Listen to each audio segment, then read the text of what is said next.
नमस्कार खमंगणी केम चो राम सत श्री अकाल राधे जिसमें भी प्यारे साथियों का स्वागत है आपके अपने प्लेटफॉर्म माइंड मैप पर। कैसे हो सभी साथी? जबरदस्त जिंदाबाद। ये भाई आ जाओ सभी साथी, आज की क्लास है ना सीईटी के हूबहू एग्जाम पैटर्न पर आधारित है। मैं भी आ गया हूं, तुम लोग भी आ जाओ सभी साथी, फटाफट लाइव आ जाओ। अब तो भर्तियां भरमार हैं आने वाली है। सब साथी सीईटी एग्जाम दे लो, दिवाली मना लो, 20 एक दिन बाद में लग जाओ, एक साल के अंदर तैयारी में लाइफ सेट हो जाएगी। सीधी सी बात कह रहा हूं, है ना।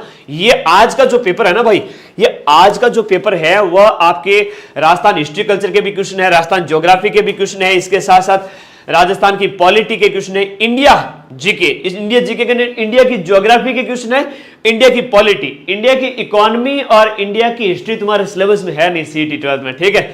आगे देखो, लफड़ाई खत्म है। करंट अफेयर्स के 10 क्वेश्चन है, कंप्यूटर के 5 क्वेश्चन है, साइंस के 15 क्वेश्चन है, टोटल मिलाकर जखीरा गुरुजी बहुत शानदार तरीके से, जब 100 क्वेश्चन है तो हम खौफ क्यों खाएं, जबरदस्त तरीके से पढ़ेंगे। सबसे पहले तो राधे राधे, नमस्ते सभी को, प्रणाम, आशीर्वाद ढेर सारा। मेरे सभी बच्चों का सीईटी निकल जाए तो आप सभी साथी अपने इस चैनल को सब्सक्राइब कर लो। आज देखता हूं कल सुबह तक अपने 2.5 लाख स्टूडेंट्स यूट्यूब चैनल पर मोगेम्बो सब सुबह उठे हो जाने चाहिए। आप सभी को ढेर सारा आशीर्वाद, सबका सीईटी निकलेगा। आज की क्लास बहुत शानदार है, इसमें हम Rajasthan GK, India GK, each and everything, मतलब एग्जाम में जो पेपर आता है एज इट इज वैसा का वैसा पेपर। और 12 घंटे वाली ये क्लास किस किसने देख डाली, और तुम सबके प्यार की बदौलत ये क्लास अब 9 लाख व्यूज हो गए। राजस्थान के अंदर सबसे फास्टेस्ट, राजस्थान में सबसे फास्टेस्ट 9 लाख व्यूज हो चुके हैं। फटाफट देख लेना, मात्र 20 दिन के अंदर हो चुके हैं। धन्यवाद, थैंक यू। ये पीडीएफ इस क्लास की है वो 26 तारीख को डाली गई है। किस तारीख को डाली गई है? 26 तारीख को डाली गई भाई। आज क्या कह रहे हो? थर्ड ग्रेड टीचर की न्यूज, थर्ड ग्रेड वैकेंसी आई है तो ठीक है, रीट आई है, हमने भी सुना है आने वाली है ना। बात हुई है बीएसटीसी बीएड जिन्होंने किया हुआ है, लेवल 1 के अंदर बीएसटीसी, लेवल 2 के अंदर बीएड, लग जाओ सीईटी के बाद तैयारी के अंदर दोगुने जोश के साथ। पात्रता ही तो है, 90 नंबर ही तो लाने, 90 नंबर और उसके अलावा 82.5 नंबर, यही तो पात्रता है 150 में से। करवा देंगे। पिछले साल भी राजस्थान में सबसे ज्यादा पढ़े थे, है ना। रेट के अंदर भी डंके की चोट पे शॉर्ट नोट्स मदन सर के पूरे बच्चे देख के गए थे। ईवीएस के अंदर पर्यावरण अध्ययन लेवल 1 के अंदर तुम्हारा कोई भाई बहन जो आपके लेवल 1 लेवल 2 की तैयारी कर रहा है तो उसको बताना, उससे पूछना। ईवीएस की क्लास ली थी 3 घंटे की, 30 में से 25 क्वेश्चन हूबहू मिलाए थे। तो उसकी अलग से प्लानिंग है, वो बाद में करेंगे, है ना। अभी धीरे धीरे लाभ से जिमो, बाद में हलो जिमो। देखो 100 क्वेश्चन स्टार्ट कर रहा हूं, नॉन स्टॉप बैक एकदम शानदार तरीके से। ओके ओके ओके ओके, नहीं रथ बाद में ले जाएंगे रीट की तरफ। अब पढ़ो फटाफट, ठीक है। रीट, अरे ऐप में रीट के सारे कोर्सेज उपलब्ध है, एक भी ऐसा कोर्स नहीं है जो रीट में, रीट का एक भी कोर्स ऐसा नहीं है जो ऐप में उपलब्ध नहीं है। वहां जाओ और देखो। अब यहां स्टार्ट करेंगे नॉन स्टॉप, बढ़िया सीट बेल्ट बांध के बैठ जाओ। राजस्थान हिस्ट्री कल्चर से स्टार्ट कर रहा हूं। देखो रंग महल की एक सभ्यता है जो 1952 के अंदर खोजी गई थी, और किस पुरातत्वविद के निर्देशन के अंदर वहां पर सबसे पहले उत्खनन का काम किया गया था। ये स्वीडन की थी श्रीमती हन्ना रीड। स्वीडन की एक जो आपकी पुरातत्ववेदा थी, इनका नाम था हन्ना रीड। और हन्ना रीड का देश कौन सा था? हन्ना रीड आपके स्वीडन की थी। ये बड़ा अच्छा प्रश्न एग्जाम में पूछा जाता है कि हन्ना रीड कहां की थी? स्वीडन की थी। वेरी इंपॉर्टेंट है। 1952 से 1954 के दौरान यहां पर खुदाई की गई थी। 1952 से 1954। ये रंग महल की सभ्यता कौन से जिले में स्थित है? देखो हनुमानगढ़ के अंदर तुम एक तो कालीबंगा पढ़ते हो, एक इसके साथ साथ इसको भी पढ़ लो यार, है ना। कालीबंगा के साथ साथ इसको पढ़ लो कि ये हनुमानगढ़ जिला हो गया। कौन सा जिला हो गया? हनुमानगढ़ जिला हो गया, ठीक है जी। हन्ना रीड के नेतृत्व में स्वीडन की थी। ओके गुरुजी, याद हो जाएगा। चावल के प्रमाण मिले, तांबे की 105 मुद्राएं मिली, 105 तांबे की मुद्राएं मिली, 105 तांबे की मुद्राएं भी यहां से मिली है। चावल के प्रमाण भी आपके हन्ना रीड के नेतृत्व में जब खुदाई हुई यहां से मिले। अच्छा, गुरु शिष्य की प्रतिमाएं भी वगैरह भी मिली हैं, और भी बहुत सारी चीजें मिली है जो यहां से प्राप्त हुई हैं। Okay okay okay okay. अब आज की क्लास है ना बहुत शानदार होने वाली है। ये पूरा एग्जाम हॉल के पैटर्न पर आधारित पेपर है। सभी बच्चे क्लास को लाइक करके बैठ जाओ क्लास में चुपचाप, ठीक है। एग्जाम हॉल का पैटर्न करवा रहा हूं। आगे देखो, किस पुरातात्विक स्थल को पूर्व के अंदर मालव नगर और एक नाम आता है इसका कारकोट नगर। मालव नगर और एक इसका नाम आता है कारकोट नगर। ये मालव नगर और कारकोट नगर किसको कहते हैं? कितने नंबर आ रहे हैं 100 में से मुझे बताना क्लास के एंड में। है ना। लखनौरा लाडा नंबर तो चेक करे को नहीं।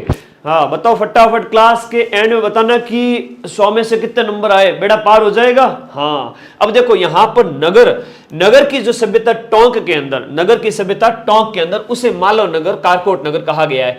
अगर तुमसे पूछ लिया जाए नगरी पूछ लिया जाए तो नगरी किसका प्राचीन नाम हो जाता है? नगरी है वो चित्तौड़ का प्राचीन नाम है। नगरी चित्तौड़ है, लेकिन नगर कौन है? नगर है वो आपका टोंक की सभ्यता, टोंक से प्राप्त हुई है। वेरी वेरी इंपॉर्टेंट हो जाती है। सुनारी सभ्यता है तो झुंझुनू से प्राप्त होती है। लोहे की सभ्यता है ना, लोह सभ्यता है, उस समय लोह युग की सभ्यता है। सोना समझ के सोना मत कर देना, ये फायर है, याद रखना। रेड टोंक प्राचीन भारत का टाटा नगर कहते हैं, इसको क्या कहते हैं? प्राचीन भारत का टाटा नगर। अब रतन टाटा जी को श्रद्धांजलि, टाटा से याद आया मुझे, है ना। और रतन टाटा ये कहते हैं कि मैं काम सोचता नहीं हूं, जब करने बैठता हूं ना तो करके खत्म कर देता हूं, उससे प्रूव कर देता हूं। तो उनकी बात को याद रखना हमेशा। आगे देखो, प्राचीन भारत का टाटा नगर रेड को कहा जाता है। यहां से खूब सारे सिक्कों के भंडार मिले, 3000 से ज्यादा आहत मुद्राएं मिली है। यह प्रश्न भी एग्जाम में आता है रेड का। अगला क्वेश्चन, किस शिलालेख के अंदर चौहानों को वत्स गोत्र का ब्राह्मण बताया गया है? राजपूतों की उत्पत्ति से संबंधित सिद्धांतों की हम जब बात करते हैं, राजपूतों की उत्पत्ति, हाँ जी, राजपूतों की उत्पत्ति के संबंध में जब हम सिद्धांतों की बात करते हैं, अलग अलग हम क्या करते हैं? उल्लेख करते हैं अभिलेखों का। अभिलेख के अंदर शिलालेख भी आते हैं, गुहालेख भी आते हैं, स्तंभ लेख भी आते हैं। तो अभिलेख एक बहुत विस्तृत शब्द हो जाता है। तो चौहानों को वत्स गोत्र का ब्राह्मण किस में बताया गया है? चौहानों का वत्स गोत्र का ब्राह्मण है आपको बिजौलिया शिलालेख के अंदर बनाया गया। ये मेवाड़ से प्राप्त होता है, चीरवा वाला। इससे सती प्रथा की जानकारी मिलती है। किससे? सती प्रथा की जानकारी आपके चीरवा के लेख से मिलती है। चित्कार करते हैं ना, कब सती होती है कोई, तब तो याद रह जाएगा आराम से। चीरवा का जो लेख है वो, और बिजौलिया वाला जो लेख है वो 1170 ईस्वी का है। कब का है? 1170 ईस्वी का हो जाता है आपका बिजौलिया का लेख, 1170 ईस्वी का हो जाता है। इसमें यह उल्लेख मिलता है कि विग्रहराज चतुर्थ ने दिल्ली पर अधिकार किया था। इसमें यह उल्लेख मिलता है कि विग्रहराज चतुर्थ ने दिल्ली, और उस समय का जो नाम है आपका दिल्ली का उस समय का पुराना नाम क्या था? दिल्ली का था। दिल्ली पर अधिकार किया था। दिल्ली पर अधिकार की बात किसके अंदर जानकारी हमें मिलती है? इसी बिजौलिया के अंदर मिलती है। इस बिजौलिया को आपके पार्श्वनाथ कुंद के बाद में श्रावक लोलाक के द्वारा लगाया गया था। इसको किसने लगाया था? जैन श्रावक लोलाक के द्वारा इसे लगाया गया था। यह भी याद रखो, इस अभिलेख को किसने लगाया था? लोलाक ने लगाया था। अगला क्वेश्चन, चित्तौड़ के आसपास का जो क्षेत्र है ना, आज का जो चित्तौड़ है, हाँ जी धन्यवाद, आज का जो चित्तौड़ है उसके आसपास के क्षेत्र को क्या कहते हैं? उस चित्तौड़ के क्षेत्र को किस जनपद के रूप में जाना जाता था? चित्तौड़ को शिवी जनपद के रूप में जाना जाता था। चित्तौड़ को शिवी जनपद। मेवाड़ की बात करें तो इस मेवाड़ वाले क्षेत्र के लिए प्रागवाट शब्द का इस्तेमाल किया गया था, है ना। प्रागवाट हिंदी के अंदर और मेदपाट इसको संस्कृत के अंदर कहा गया था। तो यह भी इसके साथ साथ याद कर लो। शिवी जनपद या चित्तौड़ के लिए किसका इस्तेमाल किया गया? शिवी जनपद। नगरी इसकी राजधानी हुआ करती थी, है ना। इसकी राजधानी का नाम नगरी हुआ करता था। इसकी राजधानी का नाम नगरी हुआ करता था। बहुत बढ़िया प्रश्न है। नगरी किसका नाम है? चित्तौड़ का नाम है। लेकिन नगर पूछे तो टोंक है। दोनों प्रश्न एग्जाम में आए। गौरी का नंदार, मैथा ने सिंह, दोनों अलग अलग है। अन बेड़ा करनी गलती मत कर दीजिए, वरना बॉस और स्वभाव तो तू जाने ही भाई। आगे देखो, जालोर के चौहान वंश का संस्थापक कौन था? जालोर के अंदर हम बात करें तो चौहान वंश का संस्थापक है वो कीर्तिपाल या कीतू था, जिसने आपके कीर्तिपाल या इसे हम कहेंगे कीतू कहेंगे। इसने 1182 ईस्वी के अंदर चौहानों की एक शाखा स्थापित की थी। सोनगढ़ की पहाड़ी हो गई, इसी वजह से वहां के एक शाखा चौहानों की वो सोनगरा चौहान कहलाई थी। क्या कहलाई थी? सोनगरा चौहान कहलाई थी। अरे करो फटाफट अपने मित्री को शेयर। मैंने टारगेट दिया था आज 2000 लाइव का। फटाफट कहाँ गए सारे बच्चे? बुलाओ सबको खींच के। 1000 लाइव हो रहे हैं, शाबाश। तो जालोर के चौहान वंश का संस्थापक कीर्तिपाल या कीतू था। यह भी इसके साथ साथ तुम्हें याद रखना है। अगला, 17वीं शताब्दी के अंदर जो सिसोदिया राठौड़ गठबंधन, मेरे प्रश्न जब तुम देखोगे तुम ये देखोगे, ये समझोगे कि गुरुजी ने हिस्ट्री कल्चर के एक एक टॉपिक से प्रश्न उठाए हैं। इंडिया जी के साइंस, कंप्यूटर, करंट अफेयर्स, एक एक टॉपिक से क्वेश्चन उठाए हैं। मजा आ जाएगा तुम सभी साथियों को, है ना। हाँ, याद रखिएगा। ये सिसोदिया राठौड़ गठबंधन में मेवाड़ का कौन सा शासक सम्मिलित था? सिसोदिया राठौड़ गठबंधन में मेवाड़ का शासक कौन था? ये राज सिंह प्रथम था। मेवाड़ का शासक कौन था? राज सिंह था। राज सिंह की एक राज सिंह प्रशस्ति भी है जो 1676 ईस्वी की है। कब की है भाई? बहुत अच्छा प्रश्न एग्जाम में पूछा जाता है। राज सिंह प्रशस्ति कब की है? राज सिंह के बारे में जानकारी। हाँ, चारुमती और राज सिंह का विवाह, उधर औरंगजेब कह रहा था मैं चारुमती से विवाह करूंगा, लेकिन चारुमती कहती है कि राज सिंह, वो समझ जाओ तुम कि मैं तुमसे प्यार करती हूं। तो फिर चारुमती से विवाह राज सिंह ने किया था। तो फिर औरंगजेब है वो नाराज हो गया था। ये कई समय घटनाक्रम उस समय चलते हैं। राज सिंह प्रशस्ति कब की है? यह प्रश्न एग्जाम में पूछा जाता है। और राज सिंह प्रशस्ति कई शब्द मैंने बोलता शर्म आवे जाने, मैं बोलूँ को नहीं, कहीं करूँ, शिक्षक हूँ ना, तो इन वास्ते बाकी बोलता शर्म आवे भाई, है ना। ते लोग मैं मने ते आप आदर्श मानो तो कई चीज़ों में बच्चा करूँ मैं, हर चीज़, है ना। आजकल बड़ा बनते जा रहे हैं तो मुझे भी अपने अंदर लक्षण रखने पड़ेंगे, नहीं तो थे वाला लखन और लाडा गुरु जी, ठीक है। तो आपकी वजह से मेरी पर्सनैलिटी बनती है, ये सीधी सी बात है। आगे जब और बढ़ूंगा 101-2 साल बाद मुझे अपने आप को और बदलना पड़ेगा, समझ रहे हो। तो ये राज सिंह प्रथम था। देखो इस समय क्या था, बालक अजीत सिंह की रक्षा के लिए ना, अजीत सिंह छोटा था, जसवंत सिंह फर्स्ट का बेटा था अजीत सिंह। अजीत सिंह बालक अवस्था में था उस समय, और इसकी रक्षा करने के लिए, और वीर दुर्गादास राठौड़ के कहने पर, है ना, दुर्गादास और प्लस आपके राज सिंह का सहयोग मिल गया था। तो ये राठौड़ सिसोदिया गठबंधन हो गया था। 1679 ईस्वी के आसपास की बात है। 1678 के अंदर तो जमरूद के अंदर जसवंत सिंह की डेथ हो गई थी, उस समय उसके बाद की बात है। ये राज सिंह का आप लोगों को याद रहेगा। अगला देखिएगा, जोधपुर के राठौड़ राजवंश का संस्थापक, या हम इसे कहेंगे वास्तविक संस्थापक। वैसे संस्थापक जो है सिया है, आस्थान है, आस्थान के बाद धुअड़ आता है, धुअड़, उसके बाद सिया का नाम आता है। ते लोग अगर ग्राम विकास अधिकारी पेपर देखियो तो बात हम लोगों ने याद है कि बेटे जो है राठौड़ और क्रम पूछियो, जोधपुर के राठौड़ का क्रम, तो आस्थान है, सिया है, आस्थान है, धुअड़ है, ये क्रम था। उसके बाद है सिया वगैरह। तो सिया ये आते आते यहाँ पर सिया है वो जोधपुर के राठौड़ का संस्थापक था। जोधा के द्वारा तो आपके जोधपुर नगर की स्थापना 1459 में की गई थी, 12 मई, वो वाद की बात है। लेकिन उससे पहले सिया के द्वारा यहाँ पर स्थापना की गई थी। ये प्रश्न आप लोगों को याद रखना, सिया के द्वारा, ठीक है, सिया। और इन्हीं में से एक था चुंडा, और चुंडा के द्वारा आपके मंडोर पर अधिकार करके मंडोर को अपनी राजधानी बनाया गया था चुंडा के द्वारा। अगला देखो, ये कांग है, सांगा वंगा सब अलग है। सांगा जी तो मेवाड़ के हैं ना। हाँ, नूंगजी और जवार जी को बलजी और भूरजी कहते हैं। क्या कहते हैं? इनका एक नाम मिलता है बलजी भूरजी। और ये रिश्ते में क्या थे? काका और भतीजा थे, है ना। ये चाचा और भतीजा थे, मतलब मारवाड़ी में यूं चाचा ने काको कहे, चाचा और भतीज थे। ये बलजी और भूरजी थे, नूंगजी जवारजी। सीकर का एक बिठोट पाटोदा का एक ठिकाना था, वहां के कछवा थे। ये कौन थे? सीकर के बिठोट पाटोदा के बिठोट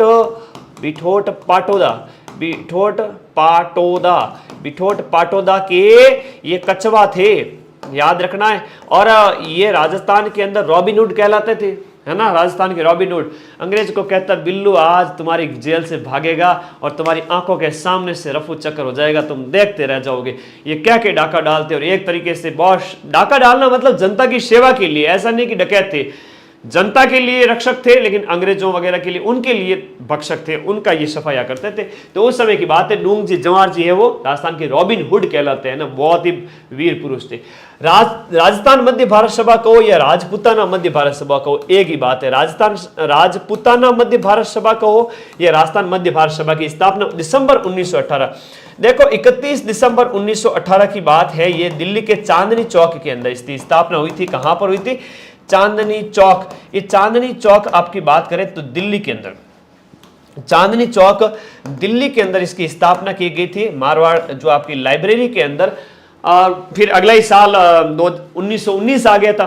तो इसका जो पहला अधिवेशन है वो दिल्ली के अंदर हुआ था। इसका फर्स्ट अधिवेशन कहां पर हुआ था? दिल्ली के अंदर इसका पहला अधिवेशन हुआ था।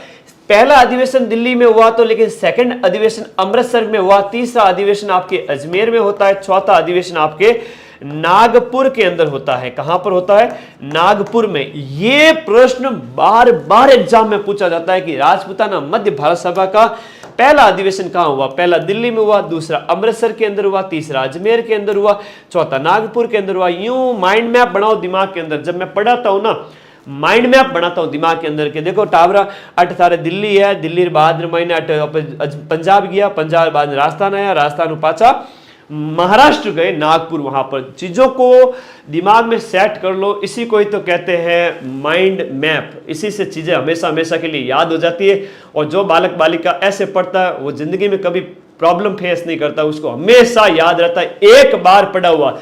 स्वामी विवेकानंद कहते थे, simply by the observance of the strict brahmacharya all learning can be mastered in a very short time what one has or knows but once.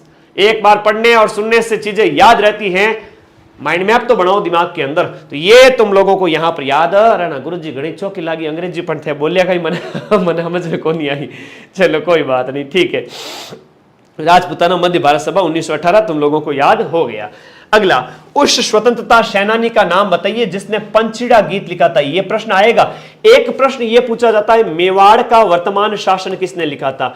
Mewar का वर्तमान शासन, यह पूबहू एग्जाम ट्रेंड पर आधारित है पेपर। मेवाड़ का वर्तमान शासन, ये नाम, ये जो मेवाड़ का वर्तमान शासन जो आपकी बुक है, ये बुक किसके द्वारा लिखी गई थी? भाई शेयर करो सभी बच्चे। ये बुक भी आपके माणिक्यलाल जी वर्मा की हो जाती है। पंचीड़ा गीत भी इनका हो जाता है, अर्जी गीत भी इनका हो जाता है। कई इंपॉर्टेंट क्वेश्चन है जो एग्जाम में बार बार आते हैं। तुम सब लोग आंसर फटाफट कर। ओके ठीक है। एक था सगला ने एक बात बताऊं?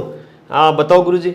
अब बच बताऊं थोड़ी देर बाद में। थार वास्ते 12 घंटे क्लास एकदम शेयर फिर से जागा है ना, शेयर अभी बूढ़ा नहीं हुआ, शेयर फिर से जागा है। 12-12 घंटे की पिछले महीने क्लास लेकर के गुरुजी 15 दिन तक तो हालत खराब रही। हमें पांच और लेवल लगाई, बिल्कुल लूंगा तुम्हारे लिए। 720 मिनट होता है 12 घंटे में, और 720 मिनट में 720 क्वेश्चन हिस्ट्री, कल्चर, पॉलिटी और ज्योग्राफी के कराऊंगा। किसके अंदर से कराओगे सर? हाँ आ देख भाई, आ देख बढ़िया वाली किताब मारखन, आ देख ये वाली किताब सबके पास होनी चाहिए। इस किताब का सॉल्यूशन कराऊंगा। इस किताब में तो क्वेश्चन हजारों में होंगे, लेकिन मैं करूंगा 700 क्वेश्चन का सॉल्यूशन, वो क्वेश्चन जो बार बार एग्जाम में पूछे जाते हैं। ठीक है, ओके। रीट आगे सर जी, रीट सर। रिंकू कह के प्यार के चक्कर में पढ़ाई नहीं हो रही है।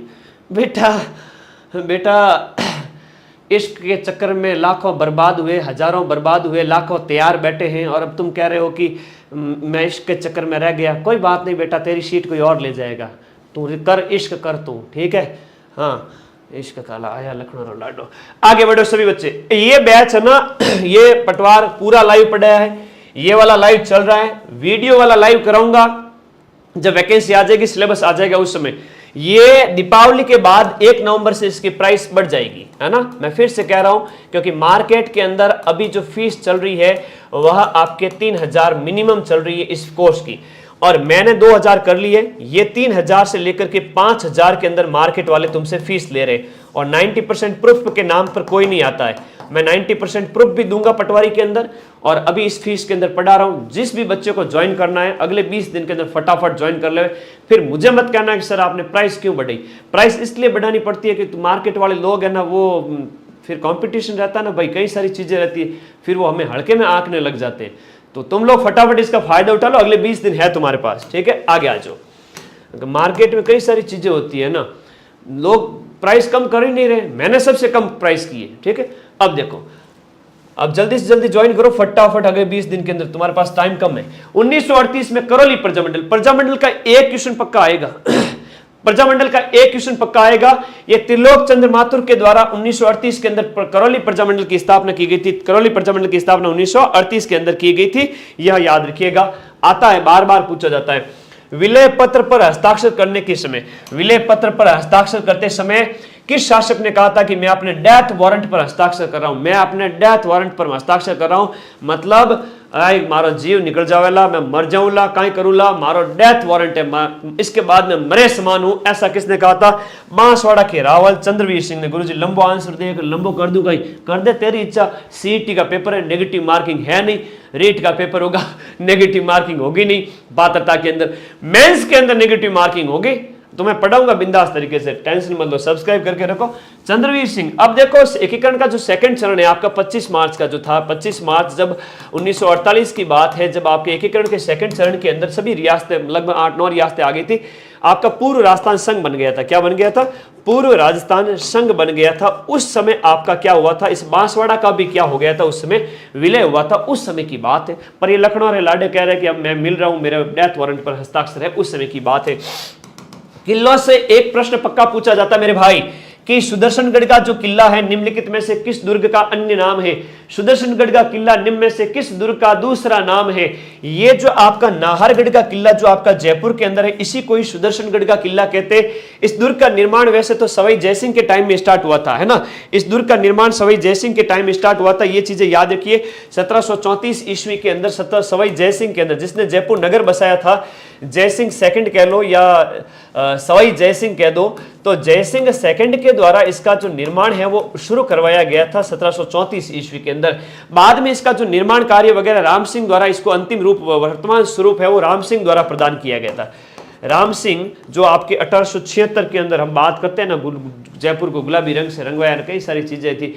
एकीकरण के 1857 की क्रांति के समय जयपुर का राजा था, तो इसने इसको क्या दिया था, राम सिंह ने वर्तमान रूप दिया था इस किले को। इस नाहरगढ़ के किले में एक जैसे 9 महल है, एक जैसे 9 महल, एक जैसे 9 महल। अब ये किसने बनाए थे गुरुजी? अब ये वो बालक आया था ना, वो कह रहे थे गुरुजी प्यार के चक्कर में पढ़ नहीं पा रहा हूं। अच्छा, प्यार तेरे को अच्छा लगता है? पढ़ाई वाला प्यार अच्छा को नहीं लागे तेने? आज पढ़ाई करे को नहीं, कल पढ़ाई मजदूरी करनी पड़ेगी 12-12 घंटे भी, टाइम था नहीं याद आवा लगा। प्यार नहीं करता तो आज कितना आगे जाता मैं, है ना। प्यार तो फिर वो 2 मिनट का आनंद है, ऐसा लगेगा कि भाई यूं। तुम लोग कितने प्यार में रहते हो मुझे पता है, तुम लोगों का प्यार व्यार कैसा होता है, क्षणिक प्यार होता है, क्षणिक अट्रैक्शन होता है ना। तो उस प्यार के चक्कर में यार पढ़ाई वढ़ाई को बर्बाद मत कर, ठीक है। सबसे पहले पढ़ाई है, टाइम मिल जाए तो प्यार, मैं मना नहीं कर रहा हूँ। तो ये माधव सिंह सेकंड अपनी 9 रानियों के लिए 9 प्रेमिकाएं थी, इसकी भी थी। देखो इतिहास तुम पढ़ते हो तो राजा हुआ करता था माधव सिंह सेकंड, माधव सिंह सेकंड। और माधव सिंह सेकंड जिसे जयपुर का बब्बर शेर कहते हैं, उसने एक जैसे 9 महल बनाए थे अपनी 9 रानियों के लिए। जिन टाइम थारी औकात वेग थारे मित्री वास्ते तो मित्री वास्ते महल बना सके, बी टाइम प्यार कर लीजिए, है ना। बिना महल बनाए, बिना कीमत के मित्र भी नहीं टिकेगी बेटा, ठीक है ना। तो जिस दिन तेरे पास कुछ होगा ना, उस दिन तो प्यार ही प्यार करना, सब तेरे को हासिल हो जाएगा जिंदगी के अंदर। उसके बिना खाली जेब, भूखा पेट, खाली जेब और झूठा प्यार जिंदगी में बहुत कुछ सिखा देता है इंसान को। तू अभी तक नहीं सीखा मेरे भाई, अभी तक के कौन से प्यार में बैठा है तू? तो जिंदगी में जब जेब भारी हो ना, उस समय प्यार व्यार किया करो। अभी जेब हल्की है, काहे का प्यार? किताबों से प्यार करो, जिंदगी बदल जाएगी। हाँ, निम्नलिखित में से कौन सा सुमेलित नहीं है? हाँ, भावनाओं को दबा के रखो, थोड़ा कंट्रोल करके रखो। तो कोई बात नहीं, बालक हो, बहक जाते हो, आई अंडरस्टैंड।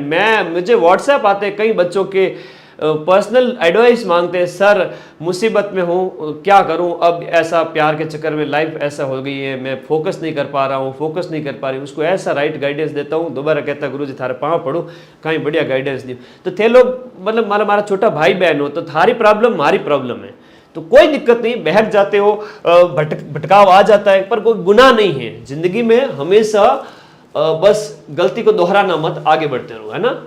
ओके, निम्नलिखित में से कौन सा यहां पर सही सुमेलित नहीं है दिए गए ऑप्शन में? कपिल मुनि का मंदिर बीकानेर में, सीधी सी बात है, कपिल मुनि बीकानेर कोलायत के अंदर है। यहां पर कार्तिक पूर्णिमा को मेला लगता है ना, कोलायत के अंदर है, यहां पर कार्तिक पूर्णिमा को मेला लगता है। और तुम सबको पता है कि यहाँ पर दीपदान बड़ा फेमस है यहाँ का। जगदीश मंदिर उदयपुर में है, बिल्कुल है जगदीश मंदिर। द्वारकाधीश मंदिर आपके कांकरोली के अंदर है। कहाँ पर है? ये जो विग्रह स्थापित किए गए थे बाहर से लाकर यूपी से, उस समय जब औरंगजेब मूर्तियों को तोड़ रहा था, तो कांकरोली राजसमंद के अंदर एक विग्रह स्थापित किया गया था। तो आपका कांकरोली के अंदर द्वारकाधीश मंदिर बहुत इंपोर्टेंट है, बहुत फेमस है। मीराबाई का मंदिर है वो चित्तौड़गढ़ के अंदर, सही बात है। मीराबाई का मंदिर मेड़ता में भी है, यहाँ पर भी है, वेरी वेरी इंपोर्टेंट है लोग सगला। ओके ओके ओके, आगे देखो। ओके, अरे भाई चलो आ जाओ फटाफट। ये मंदिरों का एक क्रम जरूर पूछा जाएगा। पटवा की हवेली कहां पर स्थित है? हवेलियों और छतरियों से क्वेश्चन पक्के पूछे जाते हैं। मैं कम से कम मेरे भाई बहनों के लिए 4-5 सीरीज ऐसी लानी चाहता हूं कि 500 क्वेश्चन ये वाले इंडिया जी के, राजस्थान जी के, करंट अफेयर, साइंस, तुम लोगों की बढ़िया प्रैक्टिस हो जाए। यहां से हूबहू क्वेश्चन आएंगे, ये मेरा विश्वास है।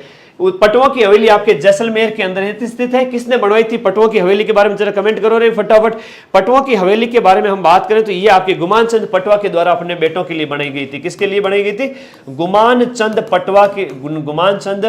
पटवा ने बनाई थी आपके पटवा की हवेली, जैसलमेर के अंदर बनाई थी 18वीं शताब्दी के एंड में, यानी 1800 आया उस समय की पहले की बात है, उस समय बनाए थे इन्होंने। हाँ जी, हाँ सही बात है, पहले नौकरी फिर शादी, ठीक है। ये चीजें लखन राखो, जिंदगी में घनी सुख पाओला, ठीक है। हाल तो मैं ही खाता को नहीं पढ़ रही हूँ, है थाना पता नहीं क्या लगा रखा है, क्या अचीव हो गया लाइफ में जो गुरुजी प्यार व्यार करते हैं। बेटा आगे बढ़ो जिंदगी में। पटवा की हवेली तुम याद रखना। और एक आपके पूछी जाती है पटवा वाली हवेली, वेरी इंपॉर्टेंट है। एक जैसलमेर की और फेमस हवेली बताओ फटाफट। ओके, हाँ बिल्कुल, रतन टाटा को हमने श्रद्धांजलि कब की दे दी, उनको नमस्कार। उन जैसे महापुरुष, रतन टाटा को भी लाइफ में 4 बार प्यार हुआ था, तुम्हें पता है? रतन टाटा को पहली बार जिस लड़की से प्यार हुआ था वह उस लड़की से क्या बोला कि शादी करूंगा तुमसे, ठीक है। मेरी दादी बीमार है, जो उनकी माँ थी, घर आए थे, इंडिया आए थे, तब तक उस मित्री ने दूसरे से शादी कर ली थी। रतन टाटा ने दोबारा फिर शादी की नहीं जिंदगी में कभी भी, लेकिन रतन टाटा को प्यार हुआ था, 4 बार और प्यार हुआ था ना। कौन कहता है कि प्यार दोबारा नहीं होता है? रतन दिल है, हो जाता है। तो रतन टाटा जी को हुआ था, लेकिन रतन टाटा जी ने शादी नहीं की थी। ऐसे महापुरुष को श्रद्धांजलि, उन्होंने इंडिया को नया शेप दिया है इंडस्ट्री के अंदर। और इतने दानवीर अंबानी अडानी वाले तो चिपके रहे पैसों के, और रतन टाटा ने कितने मतलब कोरोना काल के अंदर हजारों करोड़ रुपए दान किए। रतन टाटा जैसा वास्तविक रतन कोई हुआ ही नहीं आज तक इंडिया के अंदर, इंडस्ट्रियलिस्ट, है ना, ये याद रखो। बिल्कुल, नथमल की हवेली है, सालिम सिंह की हवेली है, सब यहीं पर है ना। अब रतन टाटा के बारे में तो सुनना चाहते थे इसलिए कह दिया मैंने। नथमल हवेली हो गई, तो सालिम सिंह हवेली हो गई, लेकिन काम सबसे इंपॉर्टेंट है। रतन टाटा प्यार के चक्कर में बैठे रहते तो आज इंडिया को इतना आगे नहीं ले जाता है ना। चलो आगे आ जाओ, सीखो उनसे कुछ। पटवा की हवेली हो गया, आगे देखो नेक्स्ट। अजारारी ओवरी है राजस्थान के अंदर, ये चित्रकला से संबंधित है। किससे संबंधित है? ये चित्रकला से संबंधित टॉपिक हो जाता है। देवगढ़ जो ठिकाना है, विशेष रूप से हम बात करें मेवाड़ शैली से संबंधित है, मेवाड़ शैली से संबंधित हो जाता है देवगढ़ ठिकाना। और वहां के शासकों को 16वें उमराव कहा जाता था। क्या कहते थे? यहाँ के शासकों को 16वें उमराव कहा जाता था। ये यहाँ के क्या हुआ करते थे? राजा हुआ करते थे। तो मेवाड़ शैली का ही एक उप शैली है देवगढ़ हो गया, सावर हो गया, नाथद्वारा हो गया, ये सब इसी की है। अजारों की ओवरी को श्रीधर अंधारे सबसे पहले प्रकाश में लाए थे। ये ग्राम विकास अधिकारी के अंदर पूछा गया प्रश्न है। श्रीधर अंधारे या अंगारे द्वारा प्रकाश में लाई गई कौन सी शैली थी? द्वारा प्रकाश में लाई गई अजारों की ओवरी। ऐसा का ऐसा एक चित्तरों की ओवरी थी हुई थी। कौन सी थी? चित्तरों की ओवरी। और चित्तरों की ओवरी का संबंध हो जाता है आपके मेवाड़ में जगत सिंह फर्स्ट के समय से, है ना। जगत सिंह फर्स्ट, ये क्वेश्चन भी एग्जाम में पूछा जाता है। जगत सिंह फर्स्ट मेवाड़ से संबंधित हो जाती है। वेरी वेरी इंपॉर्टेंट क्वेश्चन है, एग्जाम में पूछा जाता है। एक चित्रकला से संबंधित जो 36 कारखाने हैं, वो क्वेश्चन भी एग्जाम में आता है। 36 कारखानों का संबंध कहां से है? जयपुर चित्रकला की शैली से हो जाता है मेरे भाई, यह भी याद रखिएगा। तो ये देवगढ़, अजारों की ओवरी, श्रीधर अंधारे याद रहेगा।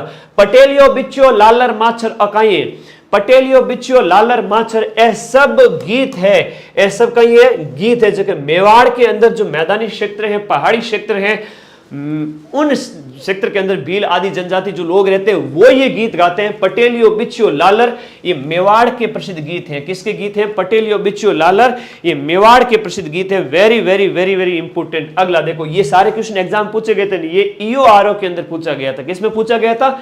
ईओआरओ के अंदर पूछा गया था। सारे क्वेश्चन में किसमें से लाया हूं तुम्हें पता है? ये अपनी राजस्थान रामबाण में से। ये किताब हर बच्चे के पास होनी चाहिए, कोई सा भी एग्जाम दो, राजस्थान जी के 90% इससे मिलेगा।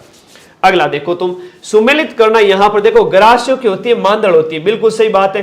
गुर्जर समुदाय के अंदर चरी नृत्य होता है, बिल्कुल सही है। तो एक के सामने 4 होएगा गुरुजी, एक के सामने 4। और यू अट है तो 2 ऑप्शन देखता ही सही कर दो, बी ऑप्शन राइट है। ऐसे क्वेश्चन बहुत सरल होते हैं, सबसे सरल क्वेश्चन ऐसे होते हैं। तो यहाँ पर गरासियों के सामने मांडल है, गुजर का आपका चरी है, किशनगढ़ की किशनगढ़ आपको याद रहेगा, है ना, किशनगढ़, अजमेर, और फलकू बाई तुम सबको याद रहेगा। कौन सी बाई? फलकू बाई, ये आपका गुजर समुदाय से संबंधित हो गया। फिर सी के सामने एक भीलों का गौरी है और सैरियों का शांग नृत्य है, याद रहेगा। आगे बढ़ो। धौली दूब जो स्थान है, ये गांव जो धौली दूब है वो कौन से संप्रदाय से संबंधित है? अरे एक लालदास जी का नाम आता है, लालदास जी। वैसे लालगिरी जी का जो नाम आता है ना, लालगिरी जी की बात करें तो वो बीकानेर चूरू से संबंधित हो जाते हैं। कहां से संबंधित हो जाता है? बीकानेर चूरू से संबंधित है। लेकिन ये लालदास जी हैं। ये कौन है? लालदास जी है। और धौली दूब अलवर, वहां पर इनके जन्मस्थल रहा है, याद रखिएगा। बड़े अच्छे संत हैं, वेरी इंपॉर्टेंट। ये क्वेश्चन भी एक बार एग्जाम में पूछा गया था। अनंत गोचर किसका प्राचीन नाम है? आधुनिक जिले अनंत गोचर सीकर को कहते हैं। एक प्रश्न ये पूछा गया था कि रेशमा महल कौन से जिले में स्थित है? रेशमा महल भी सीकर के अंदर स्थित है। नए नए प्रश्न जो हाल ही के टाइम में पूछा गया, तुम्हारा भाई पूरा ध्यान रखता है, दिन में 15-15 घंटे कैसा पढ़ाना मेरे बच्चों को। इसीलिए तो मेरा वीडियो 20 दिन के अंदर 1 मिलियन यानी 10 लाख जा रहा है। ये माँ सरस्वती का आशीर्वाद है, तुम लोगों का प्यार है। बाकी यूं कोई यूं हम थोड़ी जावे, मारो आशीर्वाद वजन जावे। ए के सामने 4, ए के सामने 4 सिर्फ और सिर्फ ए में है, तो answer number A is the right answer. B के सामने 3, स्वर्णगिरी वो जालोर को कहते हैं, स्वर्ण। लेकिन यहां पर खैर जालोर है, मजबूरी में करना पड़ रहा है, लेकिन ये सुवर्णगिरी होना चाहिए था। ये स्वर्णगिरी नहीं होना चाहिए था सर, ये सुवर्ण, सु मतलब सुंदर, है ना। जो थे लोग वो सब सुंदर हैं, कोई सुंदर को नहीं, मैंने सब ध्यान है, कोई सुंदर को नहीं थे। लोकन सुंदर वाला था ध्यान है। जे टाइम था नौकरी लागेला, बे टाइम था अकाउंट सैलरी आवेला, salary credited to your account 50,000, 30,000, 35,000, 60,000, 70,000, 80,000। बे टाइम था गाल यूं एकदम लाल वेला, खून एकदम खून ब्लड जो सर्कुलेशन बॉडी के अंदर जबरदस्त होगा, उस समय लड़का या लड़की सुंदर दिखेगा। अब भी तुम काहे के सुंदर हो, सूगले हो सब के सब, पढ़ाई करो चुपचाप, ठीक है। अगला देखो, ये सुवर्णगिरी होना चाहिए था। ये क्या होना चाहिए था? लेकिन एग्जामिनर ने दे दिया, कोई बात नहीं, सुवर्णगिरी होना चाहिए था। सुवर्णगिरी है वो, स्वर्णगिरी होता है ना तो वो जैसलमेर होता है। स्वर्ण मतलब होता है गोल्ड होता है, स्वर्णगिरी मतलब कौन कौन चाहता है कि अगले साल तुम्हारे ऐसे घंटी बजे फोन के अंदर और सीधा salary credited to your account, एकदम गवर्नमेंट जो ऑफिस से आपकी सैलरी आए। चाहते हो ना? सुंदर होना चाहते हो? फिर ना मेकअप की जरूरत पड़ेगी, ना आप लोगों को कोई एकदम फेशियल कराना पड़ेगा, ना लड़के लोगों को अपनी दाढ़ी वाड़ी बनानी पड़ेगी, एकदम एकदम सुंदर लगोगे। मतलब देखते ही घर वाले कहेंगे मेरा लाल ये है ना। पड़ोसी रिश्तेदार, पड़ोसी खैर जल जाएंगे, लेकिन तुम लोग लाइफ में सेट हो जाओगे। तो ये क्वेश्चन पूछा जाता है ना। ऐसा दिन मेरे सभी बच्चों की जिंदगी में आएगा। कांठल है वो प्रतापगढ़ को कहते हैं, बिल्कुल चौकी बात है। अर्बुद देश है वो सिरोही को कहते हैं। कांठल बिल्कुल प्रतापगढ़ है, कांठल प्रतापगढ़ के आसपास का क्षेत्र हो गया, तो ये राइट आंसर हो गया। राजस्थान का जो राज्य पुष्प है जिसे हम रोइडा कहते हैं, इसका वैज्ञानिक नाम क्या है? टिकुमेला अंडुलेटा। टिकुमेला अंडुलेटा इसका वैज्ञानिक नाम है। टिकुमेला अंडुलेटा इसका वैज्ञानिक नाम है। 1983 का ईयर है जब आपके राज्य वृक्ष और राज्य पुष्प का दर्जा मिलता है। क्या मिलता है? राज्य वृक्ष का दर्जा मिलता है और राज्य पुष्प का भी दर्जा मिलता है, राज्य पुष्प। अब ये प्रश्न तुम याद रखना एग्जाम के अंदर। राज्य वृक्ष की हम बात करें तो राज्य वृक्ष आपका कौन सा हो जाता है? खेजड़ी हो जाता है। और राज्य पुष्प की बात करें तो ये रोइडो, रोइडर फूल, गैरो गैरो रोइडर फूल। रोइडा का जो फूल होता है सुगंध नहीं होती है उसके अंदर, लेकिन दिखने में कसुमल रंग एकदम क्या शानदार दिखता है, गजब का। तो ये 83 के अंदर। लेकिन 81 के अंदर गुरुजी क्या हुआ था? गांव बसा नहीं, उससे पहले मांगने वाले आगे थे। कौन आगे थे? पशु आ गया था राज्य, और राज्य पक्षी आ गया था। तो खाने वाले पेड़ और पौधों को खाने वाले पहले ही आ गए थे, पेड़ पौधे बाद में आए थे। आगे बढ़ो, टिकुमेला अंडुलेटा। हाँ, प्रोसेपिस सिनेरेरियो है। प्रोसेपिस सिनेरेरिया खेजड़ी का वैज्ञानिक नाम है, लेकिन टिकुमेला अंडुलेटा इसका नाम है किसका भाई? रोइडा का। गजेला, गजेला वो चिंकारा का वैज्ञानिक नाम है। ता लोगों ने याद रहे, हमारे साथ साथ आपके नोट्स मिल जाए। ऐप मैंने इतना नोट्स बढ़िया फ्री में, चिंता ही मत करो। आगे बढ़ो, पढ़े। लाठी सीरीज क्या है? देखो, लाठी सीरीज की बात करें, एक भूगर्भीय जल पट्टी है। अगर हम बात करें राजस्थान मैप रामायण बात करा तो भूगर्भीय जल पट्टी, जैसे हम बात करें जमीनी क्षेत्र, जो जमीनी क्षेत्र है, इस जमीनी क्षेत्र के अंदर भूगर्भीय जल पट्टी है। मतलब इन मायने मीठो पानी है अटे, जैसे जमीन रे मायने मीठो पानी है, कहां पर है ये मीठा पानी? ये जैसलमेर के अंदर है ना, जैसलमेर के अंदर पोखरण से लेकर मोहनगढ़ के बीच में है ना, जैसलमेर के अंदर पोखरण टू मोहनगढ़, पोखरण से मोहनगढ़ के बीच में 60 से 70 किलोमीटर, ऑलमोस्ट मैं थोड़ा थोड़ा मान लूं 60 किलोमीटर एक लंबी जल पट्टी है, वहां पर यूं मीठा जल पाया जाता है। इसी के अंदर आपको देखो तो यहां पर आपके इसी क्षेत्र के अंदर चांदन नलकूप भी इसी में पाया जाता है, चांदन नलकूप भी यहीं पर पाया जाता है। यहीं पर आपके शेवण घास पाई जाती है, जहां जहां पर पानी है वहीं वहीं पर आपके शेवण घास पाई जाती है, और शेवण घास के अंदर एकदम शर्मिला जीव रहता है। शर्मिला जीव जो आपके राजस्थान के 12 अजमेर और एक महाराष्ट्र मरु उद्यान इमा ही रहे, बाकी कटे नहीं है, तो वो है अपनो गोडावण। कौन सा है? गोडावण भी वहीं रहता है। और गोडो गुणोणी जो घास है बीमा ही रहे, मतलब जो शेवण घास है बीमा ने चढ़ते रहे, और छोटा सा जीव नन्ना सा बेचारा। तो चांदन नलकूप ये सब आपके क्या है? भूगर्भीय जल पट्टी है, भूमिगत जल पट्टी है जो जैसलमेर के अंदर स्थित है। भूमिगत जल पट्टी है जो कहां पर स्थित है? जैसलमेर के अंदर है। अब इसमें तुम ट्यूबवेल बनाना चाहो तो यहां पर मीठा जल निकल जाएगा, सीधी सी बात है। आगे देखो भाखड़ा नांगल, देखो जो हिस्ट्री कल्चर के क्वेश्चन कंप्लीट हो गए कि नहीं हो गए? एग्जाम हॉल का फील आ रहा है कि नहीं आ रहा है? और नहीं आ रहा है तो फील लो, एग्जाम हॉल वाला सेम टू सेम पेपर है। मैं जो मेहनत करके लाया हूं ना, बहुत बहुत मेहनत करके लाया हूं, ठीक है, बहुत बहुत मेहनत करके लाया हूं। ये क्वेश्चन ऐसे ही नहीं हूं, मतलब हर एक क्वेश्चन के लिए बहुत मेहनत की मैंने, हर एक क्वेश्चन के लिए बहुत मेहनत की है। भाखड़ा नांगल कौन सा क्वेश्चन लेना है कौन सा नहीं लेना है वो सब चीजें सिलेक्ट की। भाखड़ा नांगल नहर परियोजना के बीच किसकी परियोजना है? भाखड़ा नांगल की बात करें राजस्थान की है, राजस्थान के साथ साथ पंजाब भी है, पंजाब के साथ आपका दिल्ली नहीं है, गुजरात नहीं है, उत्तर प्रदेश नहीं है, तो यहां पर ये ऑप्शन एलिमिनेट हो गए। तो बच गया एक ही ऑप्शन, ऑप्शन नंबर ए, यानी कि आपका हरियाणा, राजस्थान और पंजाब भाखड़ा नांगल नहर परियोजना आप सभी को याद रहेगी। पटवारी मई में होने की, अरे पटवारी जून में होगी, देखना मई जून जुलाई, तो अभी उसका कैलेंडर आएगा, लेकिन उसमें कट ऑफ है ना वो 75 से 80% जाएगी। फिर कट ऑफ क्या जाएगी?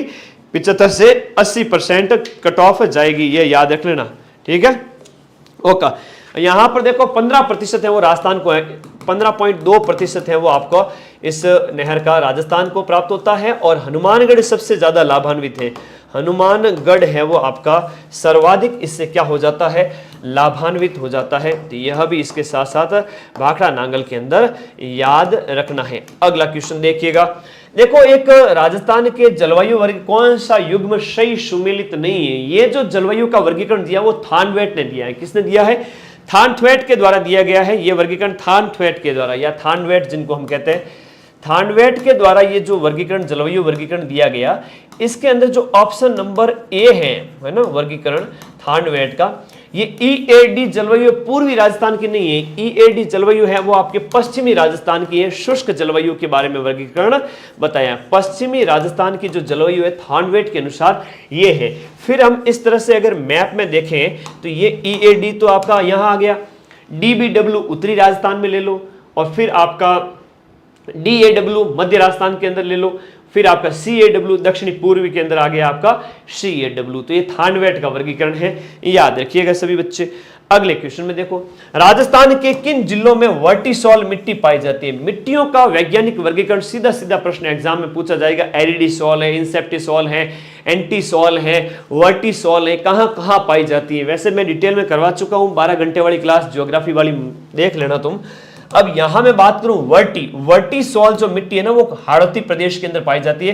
कोटा, बूंदी, झालावाड़, बारां वगैरह हो गया। तो आपका जो हाड़ौती वाला जो क्षेत्र है, हाड़ौती वाला क्षेत्र अगर मैप में साधारण रूप में आप लोग अगर देखना चाहो तो इधर देखो, हाड़ौती वाला क्षेत्र आपके यहां पर पाई जाती है वर्टिसॉल मिट्टी। आगे देखिएगा, अभी समय है खूब पड़ा हुआ है, अब समय है क्वेश्चन निकालने का।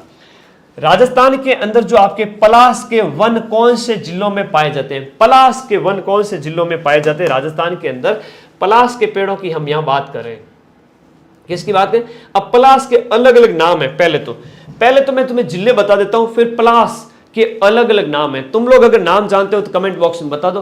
बीकानेर और ओके चलो, ब्रीट मेंस प्री के बीच में 3-4 महीने का टाइम मिलेगा, ज्यादा नहीं मिलेगा। अभी से पढ़ाई करो, ठीक है, टाइम मिला, कोई ज्यादा टाइम नहीं मिल देता आजकल, ये लोग बहुत तेज हैं, ठीक है। तो अलवर हो गया, एक आपका अलवर हो गया, विशेष रूप से यहां बात करें तो कहां गया ये? अलवर हो गया, अजमेर वाला हो गया, उदयपुर हो गया, अजमेर, अलवर, उदयपुर और राजसमंद। तो ये जो जिले हैं ना, विशेष रूप से ये वाले जो जिले हैं, यहां पर क्या पाए जाते हैं, पलाश के पेड़ पाए जाते हैं। और पलाश को अलग अलग नामों से जाना जाता है। क्या क्या नाम है पलाश के, तो लिखोगे भाई पलाश को और किन किन नामों से जाना जाता है।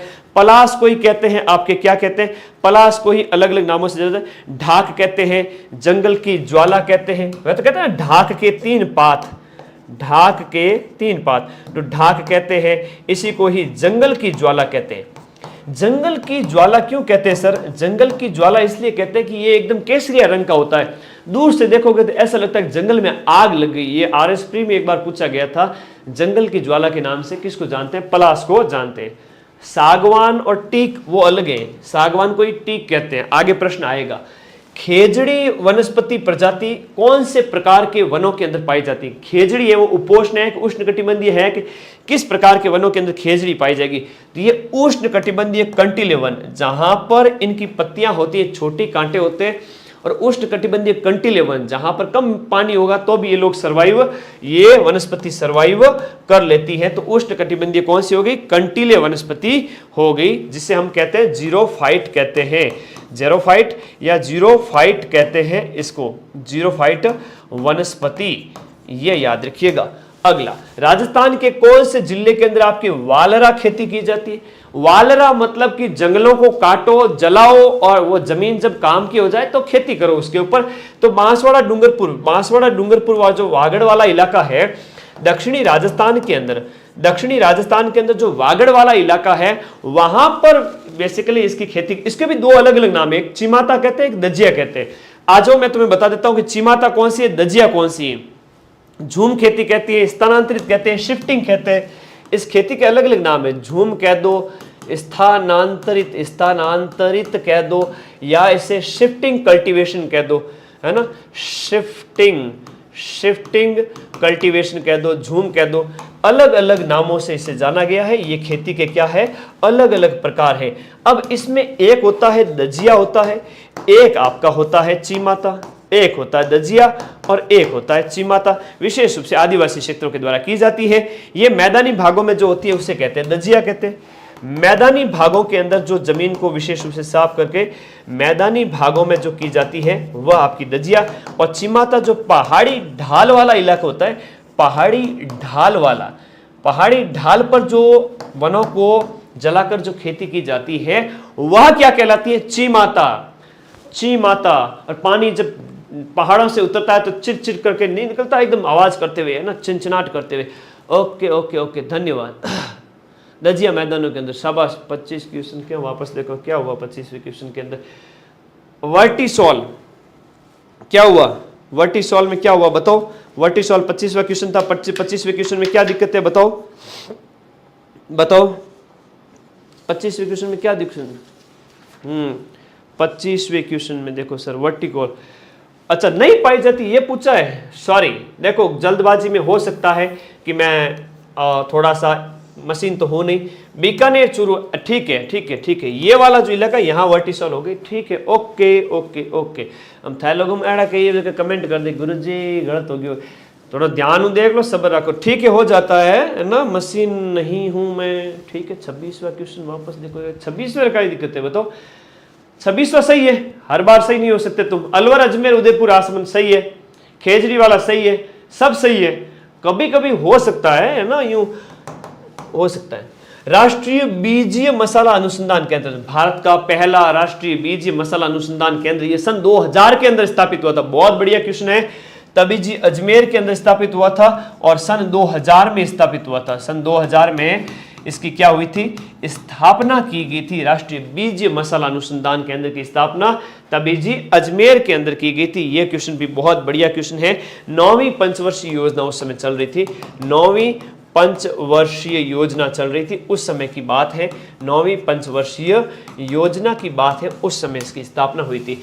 चंबल और माही सुगंधा, ये क्वेश्चन तो बार बार मतलब एकदम बार बार पूछा जाता है। चंबल और माही सुगंधा है, ये किस फसल की किस्म है? चना की है, सरसों की है, चावल की है कि गन्ना है? तो देखो यहां पर ये धान की किस्म है। धान कह दो या चावल कह दो एक ही बात है। इसकी अन्य किस्मों के बारे में भी एग्जाम में पूछ लेवे तो याद रखना, चंबल है, रत्ना है, परमल है। देखो रत्ना हो गई, इसके साथ साथ आपकी परमल हो गई, माई सुगंधा हो गई, चंबल हो गई, जया हो गई, बासमती हो गई, जया हो गई, बासमती चावल हो गया। ये सब के सब यहाँ माई सुगंधा थोड़ा ज्यादा पूछा जाता है, माई सुगंधा और चंबल चावल की है, माई सुगंधा। और याद और बताओ कमेंट बॉक्स में सभी बच्चे फटाफट सारे, कौन सी तिलहन की फसल है जो आपकी रबी के मौसम में बोई जाती है? राजस्थान के अंदर LOCET के अंदर one of the favourite question है, जो CET स्नातक के अंदर बार बार पूछा गया था। तुम लोगों ने तो ध्यान नहीं दिया, मैंने चारों पारियों का विश्लेषण किया, ये क्वेश्चन पूछा गया था, ऐसा का ऐसा एक क्वेश्चन पूछा गया था। Very very most important question है। रबी के मौसम में बोई जाती है तो सरसों है, मूंगफली है, सोयाबीन है या तिल है जो रबी की सीजन में बोई जाती है? बताओ फटाफट।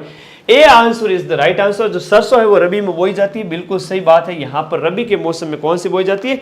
सरसों बोई जाती है। बाकी हम बात करें तिलहन वगैरह तो ये तो उस समय आपके जब चौमासे की फसल होती है तो उसके साथ में बोए जाते हैं, कई सारी चीजें हैं। यहाँ पर answer number A is the right answer है। अगला क्वेश्चन, चोकला किसकी नस्ल है? ये क्वेश्चन पशुपालन से संबंधित क्वेश्चन एग्जाम में पूछे जाते हैं। आर्थिक समीक्षा से 8 से 10 क्वेश्चन आएंगे, आर्थिक समीक्षा से 8 से 10 क्वेश्चन आएंगे। कौन कौन तैयार है मेरे आर्थिक समीक्षा के 500 क्वेश्चन पढ़ने के लिए? 500 क्वेश्चन आर्थिक समीक्षा के कराऊंगा। अब इस क्वेश्चन का आंसर बताओ तुम लोग फटाफट, 500 क्वेश्चन कराऊंगा। हाँ ये देखो तुम्हारे भाई ने तुम्हारे लिए एक शानदार 12 घंटे क्लास तैयार की है। ये देखो पूरे बुक का सॉल्यूशन एक बार फिर से पागलपंती दिखाऊंगा मेरे बच्चों के लिए। 12 घंटे नॉन स्टॉप पैरों पे खड़ा रह करके, तैयार हो? हाँ, हाउस द जोश दिखा देना। जब मैं लाइव दिखाऊं उस समय 5000 लाइव चाहिए मुझे उस दिन, 5000 बच्चे। तो चोकला ये क्लास तो तुम्हारे लिए लगा दूंगा। एक इकोनॉमिक सर्वे की क्लास लगा दूंगा। इकोनॉमिक सर्वे के गुरुजी 500 क्वेश्चन करवा दो। कोई नहीं करवा रहा, पूरे राजस्थान के अंदर जोर आता है 500 क्वेश्चन करवाने में। हाँ यहाँ से मेरी क्वेश्चन अगर आवाज सुन ली किसी ने तो कॉपी कर सकता है कोई, लेकिन कॉपी करने में वो काम मजा जो मदन सर पढ़ाते हैं वो, है ना। मेरी 12 घंटे वाली क्लास लगी नहीं, उससे पहले 10 लोगों ने कॉपी करके यूट्यूब पे पढ़ा दी। लेकिन मेरी क्लास तो 1 मिलियन गई ना, तो माल होता है ना, ठीक है, देसी घी तो देसी घी होता है। चलो तो इकर सर्वे 500 क्वेश्चन कराऊंगा और ये क्लास तुम्हारे लिए। ये क्लास पढ़ लोगे तो CET के अंदर कह सकता हूं कि राजस्थान जीके की बढ़िया प्रैक्टिस हो जाएगी। राजस्थान जीके 70 से 75 नंबर का पूछा जाएगा। तैयार हो सभी? ओके, अच्छा 50,000 हो गया, ठीक है। चोकला किसकी नस्ल है? चोकला भेड़ की नस्ल। मैं खुश होता हूं ना मेरे भाई बहनों के ऊपर, बौछार करता हूं प्यार की, क्योंकि तुम लोग चैनल को सब्सक्राइब कर करके कल 1 लाख था, आज 2 लाख हो गया, 2.5 लाख कर रहे हो तुम लोग कल तक, बड़ी खुशी की बात है। भेड़ की नस्ल है वो चोकला है। भेड़ की अन्य नस्लों में एक तो मगरा है, नाली है, पुंगल है। देखो एक तो नाली है, एक आपकी मगरा है, एक आपके बीकानेर के अंदर पुंगल नस्ल पाई जाती है। राजस्थान देखो, भारत की मैरिनो किसको कहते हैं? चोकला कोई कहते हैं भारत की मैरिनो। भारत की मैरिनो किसको कहते हैं? भारत की मैरिनो जो सबसे बढ़िया नस्ल की है वो आपकी कौन सी है? चोकला है। वेरी इंपोर्टेंट क्वेश्चन, पशुवाड़ों में वापस पूछा जाएगा। खनिजों से संबंधित प्रश्न है कि गीला अलीपुरा, ये क्वेश्चन एग्जाम में पूछा गया राजस्थान ज्योग्राफी से कि गीला अलीपुरा की जो खान है वो कहां किसके लिए जानी जाती है? वोलेस्टोनाइट एक खनिज है जिसके ऊपर राजस्थान का एकाधिकार है ना। राजस्थान के अंदर बहुत ज्यादा पैदा होता है ओवरऑल इंडिया के अंदर। इकोनॉमिक सर्वे पढ़ाऊंगा उस समय बताऊंगा। तो ये वोलेस्टोनाइट की खान है जो आपकी बहुत इंपोर्टेंट गीला अलीपुरा। इसके साथ साथ हम बात करें बेल का मगरा, जैसे हम बात करें सिरोही का हो गया। इसकी जो फेमस खाने हैं वो कहाँ पर है? एक तो सिरोही हो गया, एक आपका यहाँ पर उदयपुर के अंदर हो गया वोलेस्टोनाइट के बारे में, और आपका अजमेर हो गया, ब्यावर हो गया, अजमेर हो गया, इसके साथ साथ आपका ब्यावर हो गया, और सिरोही के अंदर आपका कौन सा है? बेल का मगरा और खोरताला तो आपके यहाँ पर है, खोरताला उदयपुर के अंदर, और यहाँ पर है बेल का मगरा, ये आपके जानी जाती है वोलेस्टोनाइट खनिज के लिए। शाबाश, ये वोलेस्टोनाइट के लिए गीला अलीपुरा। 2011 की जनगणना के अनुसार निम्न में से कौन से जिले के अंदर नगरीय जनसंख्या का प्रतिशत यहां दिए गए ऑप्शन के अनुसार न्यूनतम है? वैसे तुम सबको पता है, हाँ वैसे तुम सबको पता है कि राजस्थान के अंदर जो न्यूनतम नगरीय जनसंख्या वाले जिलों की हम बात करें, न्यूनतम नगरीय जनसंख्या ये CET के अंदर पूछा गया था। ये क्वेश्चन CET स्नातक के अंदर पूछा गया था, सेम टू सेम। लेकिन उसमें तुम्हारा डूंगरपुर बांसवाड़ा के ऑप्शन थे। लेकिन ऐसा प्रश्न मैं इसलिए लाया हूं, बहुत मेहनत के बाद में ये क्लास तैयार की है। मैंने कहा मेरे इन भाई बहनों के लिए ऐसा क्वेश्चन वापस आएगा तो इनको ऐसा क्वेश्चन देना चाहिए। तो दिए गए ऑप्शन के अनुसार यहां पर पूछा गया प्रश्न है, दिए गए ऑप्शन के अनुसार आपको बताना है।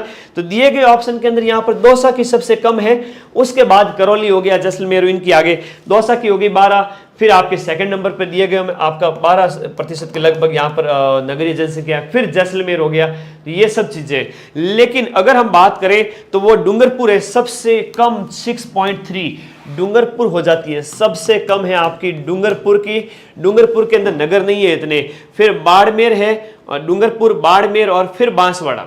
डूंगरपुर हो गया, बाड़मेर हो गया और फिर आपके बांसवाड़ा। तो डूंगरपुर, बाड़मेर, बांसवाड़ा वगैरह ये तुम लोगों को याद रखना है। तो डूंगरपुर, बाड़मेर, बांसवाड़ा ये याद रखना है। और इसमें डूंगरपुर की बात करें तो वो आपकी 6.39 है। ये कितनी हो जाती है? डूंगरपुर के अंदर नगरीय जनसंख्या है ही नहीं, मतलब वहाँ आदिवासी इलाका 6.39%, इतनी नहीं है। तो दिए गए ऑप्शन के अनुसार पकड़ना बहुत भारी पड़ जाता है।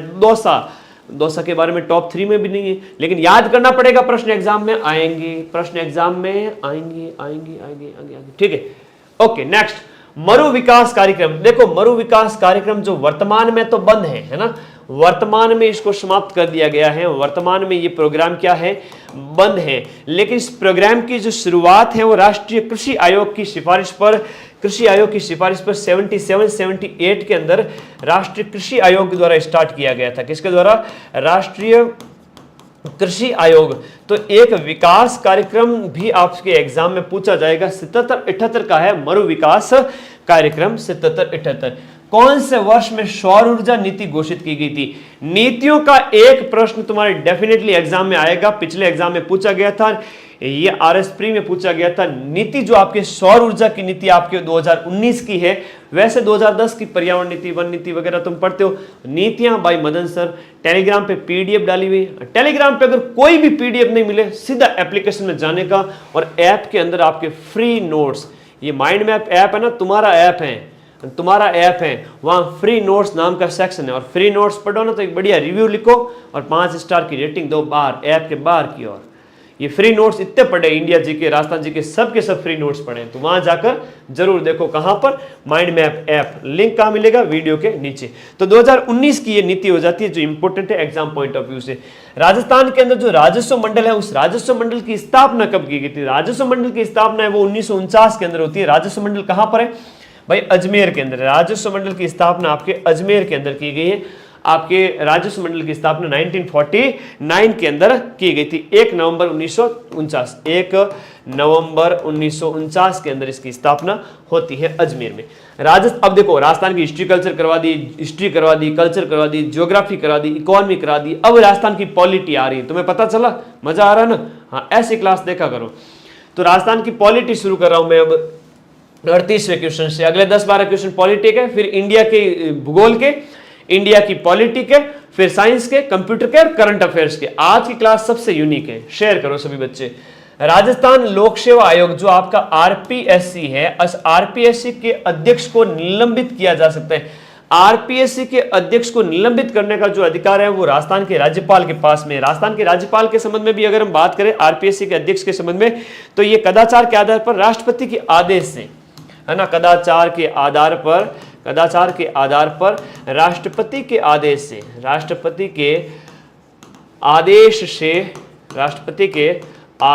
से राज्यपाल के द्वारा निलंबित किया जा सकता है, मतलब सेंट्रल के पावर उनके पास में है।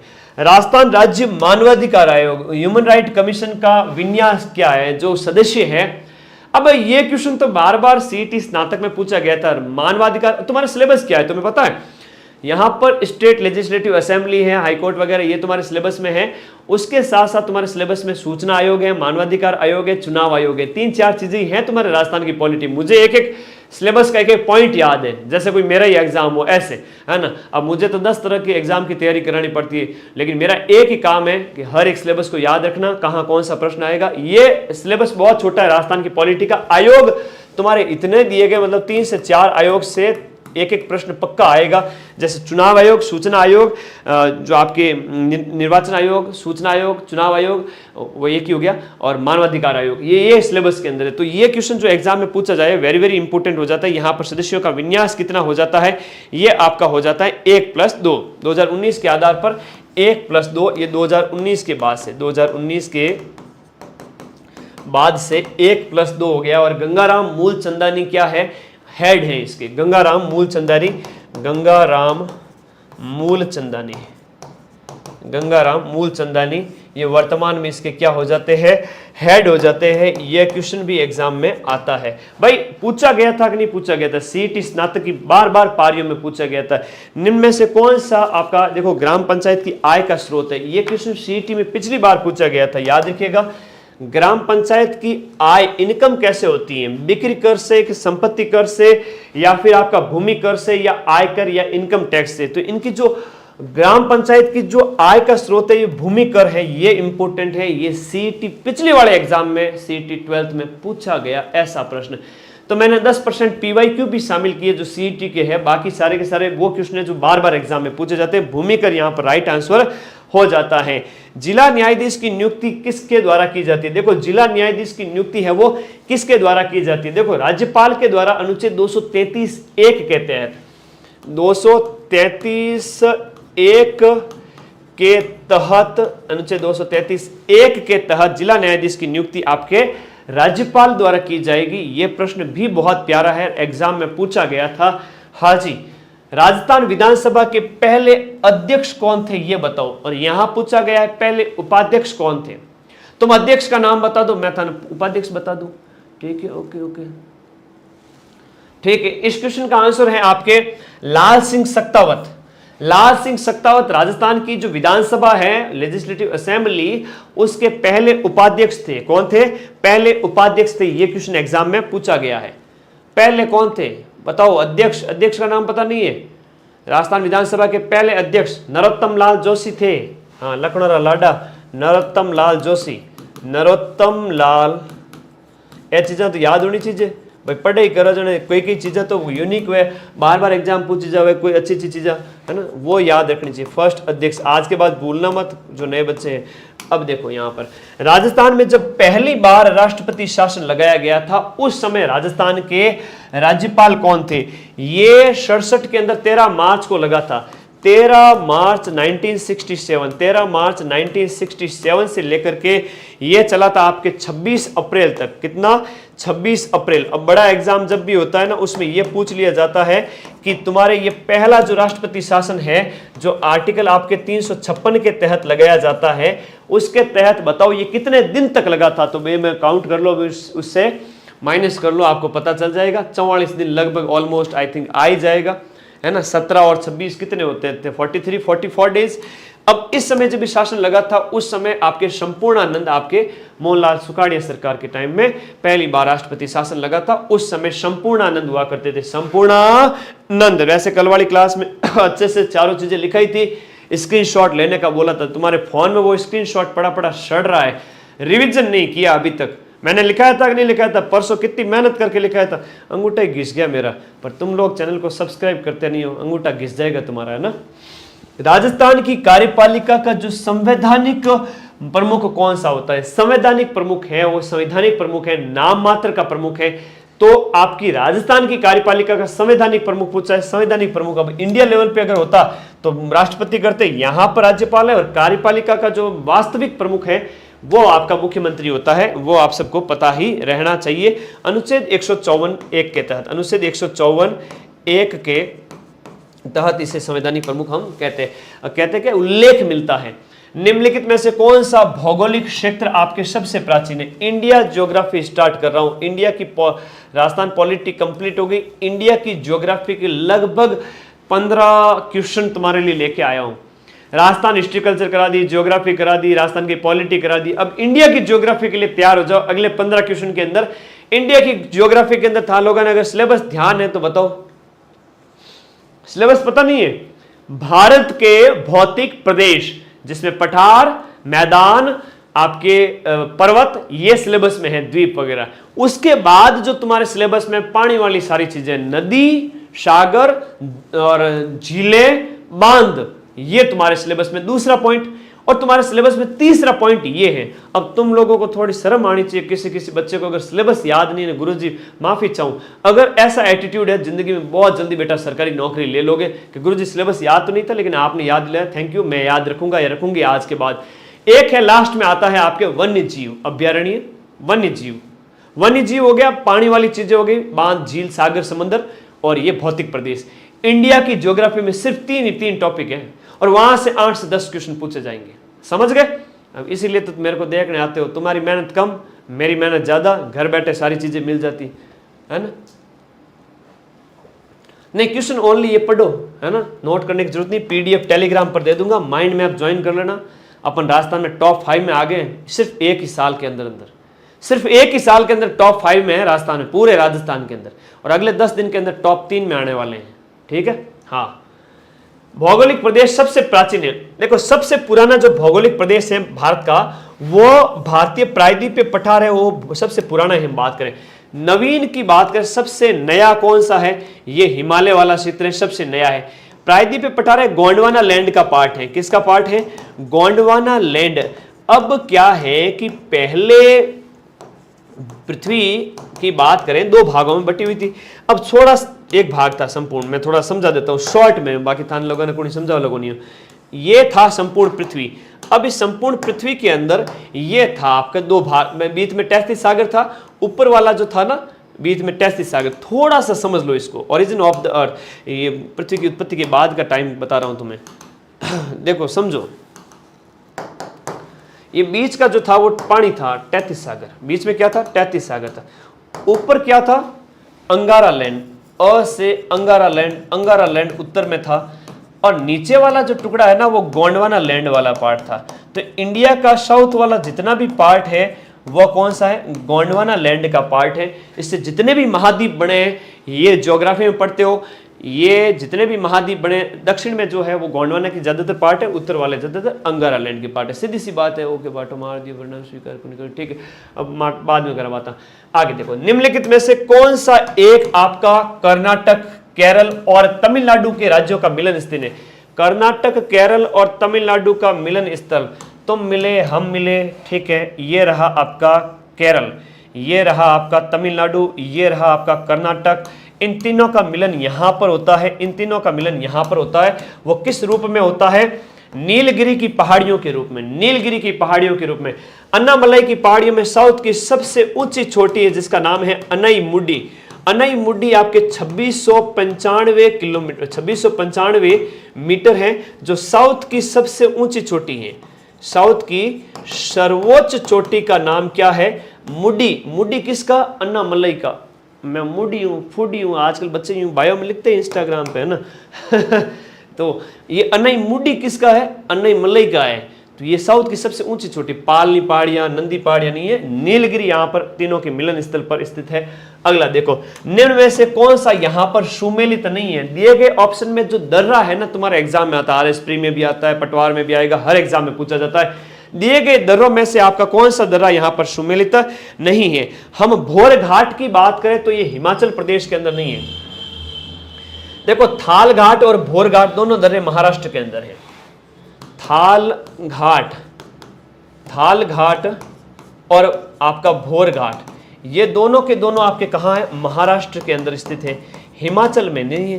पाल घाट है वो केरल के अंदर है, थाल घाट, भोर घाट महाराष्ट्र में, पाल घाट केरल के अंदर। ये याद रखना। बॉमडिला अरुणाचल प्रदेश में, अरुणाचल प्रदेश में एक और दर्रा है जिसका नाम है दीफू दर्रा, दीफू दर्रा है। नाथुला एग्जाम में सीईटी स्नातक में अभी जस्ट पूछा गया था, नाथुला दर्रा कहां पर है, अभी जस्ट पूछा गया था 10 दिन पहले, है ना। ये सीधे सीधे क्वेश्चन आते हैं एग्जाम के अंदर। तो नाथुला कहां पर हो गया, ये याद रखो आपको, है ना, बहुत बढ़िया क्वेश्चन है। नाथुला कहां पर हो गया, सिक्किम के अंदर हो गया। तो क्वेश्चन सही, इस क्लास से क्वेश्चन खूब आएंगे, टेंशन मत करो। अरावली और विंध्य पर्वत श्रृंखला, जैसे हम बात करें राजस्थान की, हम बात करें अरावली इधर हो गई, जैसे अरावली इधर हो गई, इधर विंध्याचल की पर्वत श्रृंखला हो गई। अरावली और विंध्यन के बीच में मालवा का प्लेट्यू है। कौन सा पठार है, मालवा का पठार है। मालवा मध्य प्रदेश और जहां चित्तौड़ के राजाओं के साथ में संघर्ष होता रहता था मालवाओं के राजाओं का, तो मालवा का पठार है आपके इन दोनों के बीच में। ये तो विंध्यांचल हो गई और ये क्या हो गई, अरावली।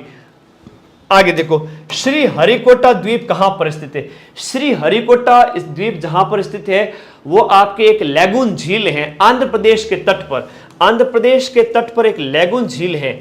आंध्र प्रदेश कहां पर है सर? ये तमिलनाडु के, ये जो है ना आंध्र प्रदेश का इलाका है। इस आंध्र प्रदेश के तट पर आपकी क्या है, लैगून झील स्थित हो जाती है। इसकी मैं बात कर रहा हूं। श्री हरिकोटा आपके कहां है? यहां पर एक पुलिकट झील स्थित है जो कि आपकी आंध्र प्रदेश के अंदर स्थित है। आंध्र प्रदेश के अंदर स्थित है पुलिकट झील। इसको शॉर्ट में मैं एपी लिख दूं, ये भी क्या है, एपी। तो यहां पर एक कयाल झील है, लैगून झील जिसे कहते हैं। समुद्र का पानी आता है तो बंद हो जाता है बाहर से रास्ता, तो पानी अंदर ही रहता है जमीन के अंदर, समुद्र से कट जाता है, वो लैगून झील कहलाती है, कयाल कहलाती है। तो ये पुलिकट झील यहीं पर सतीश धवन अंतरिक्ष केंद्र है। यहीं पर क्या स्थित है, सतीश धवन अंतरिक्ष केंद्र, जहां से उपग्रह प्रक्षेपित किए जाते ताकि गिरे तो भी किसी के माथे में नहीं गिरे, जाके समंदर के अंदर गिरे। सीधी बात है।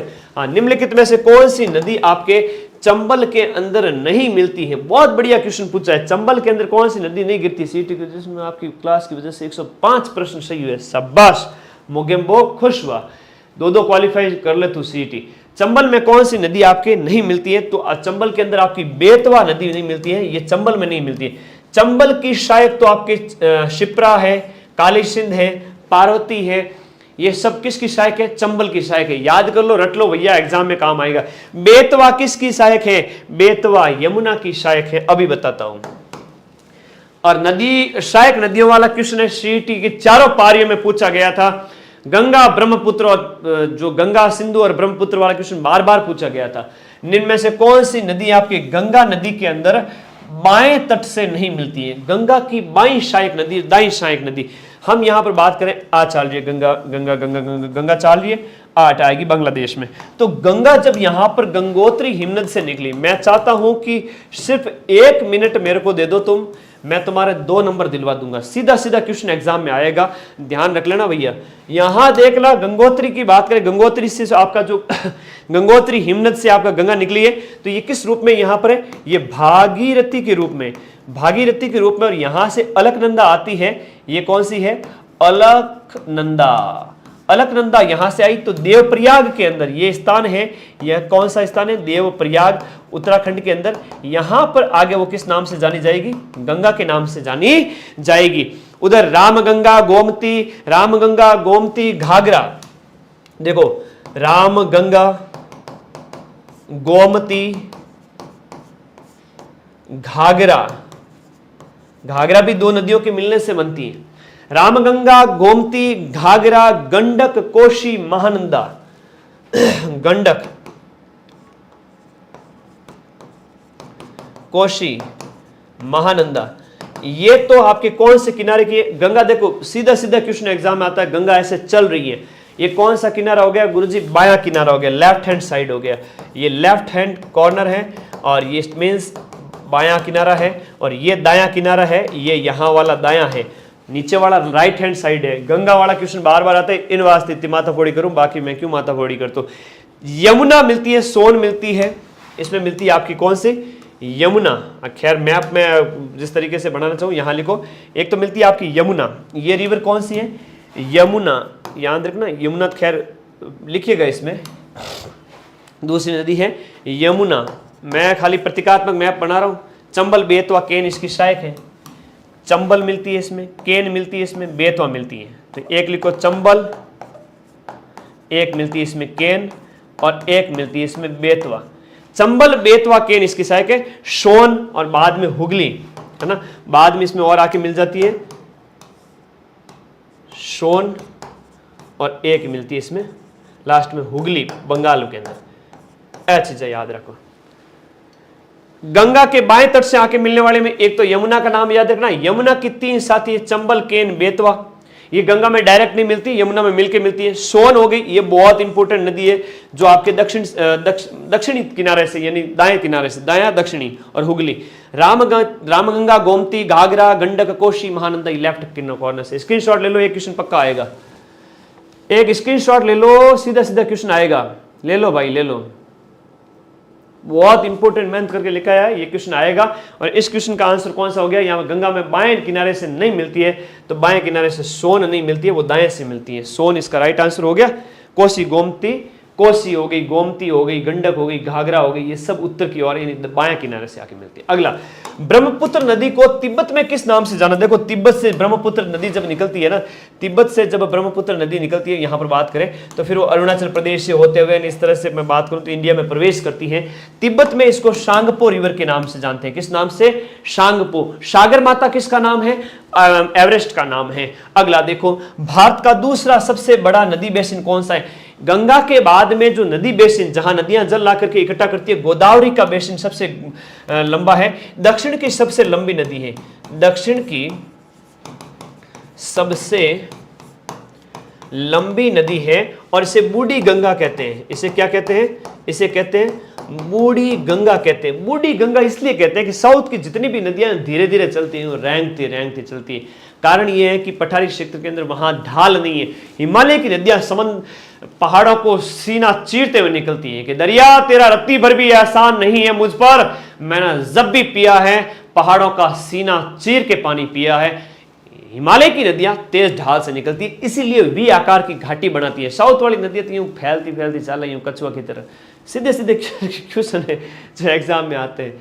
आगे देखो, नर्मदा और ताप्ती कौन सी, भ्रंश घाटी से होकर बहने वाली नर्मदा और ताप्ती, याद है, जो आपके अरब सागर में गिरती है। ये क्वेश्चन भी बार बार आता है। भारत का सबसे बड़ा जलप्रपात, जिसे हम जोग जलप्रपात कहते हैं, ये बड़ा वॉल्यूम के हिसाब से इस शरावती नदी के ऊपर है, कर्नाटक के अंदर स्थित है। शरावती नदी के ऊपर है, कर्नाटक के अंदर है। जोग प्रपात है शरावती नदी के ऊपर, कर्नाटक के अंदर है। लेकिन भारत का सबसे ऊंचा जलप्रपात कोई बताएगा, अब बताओ।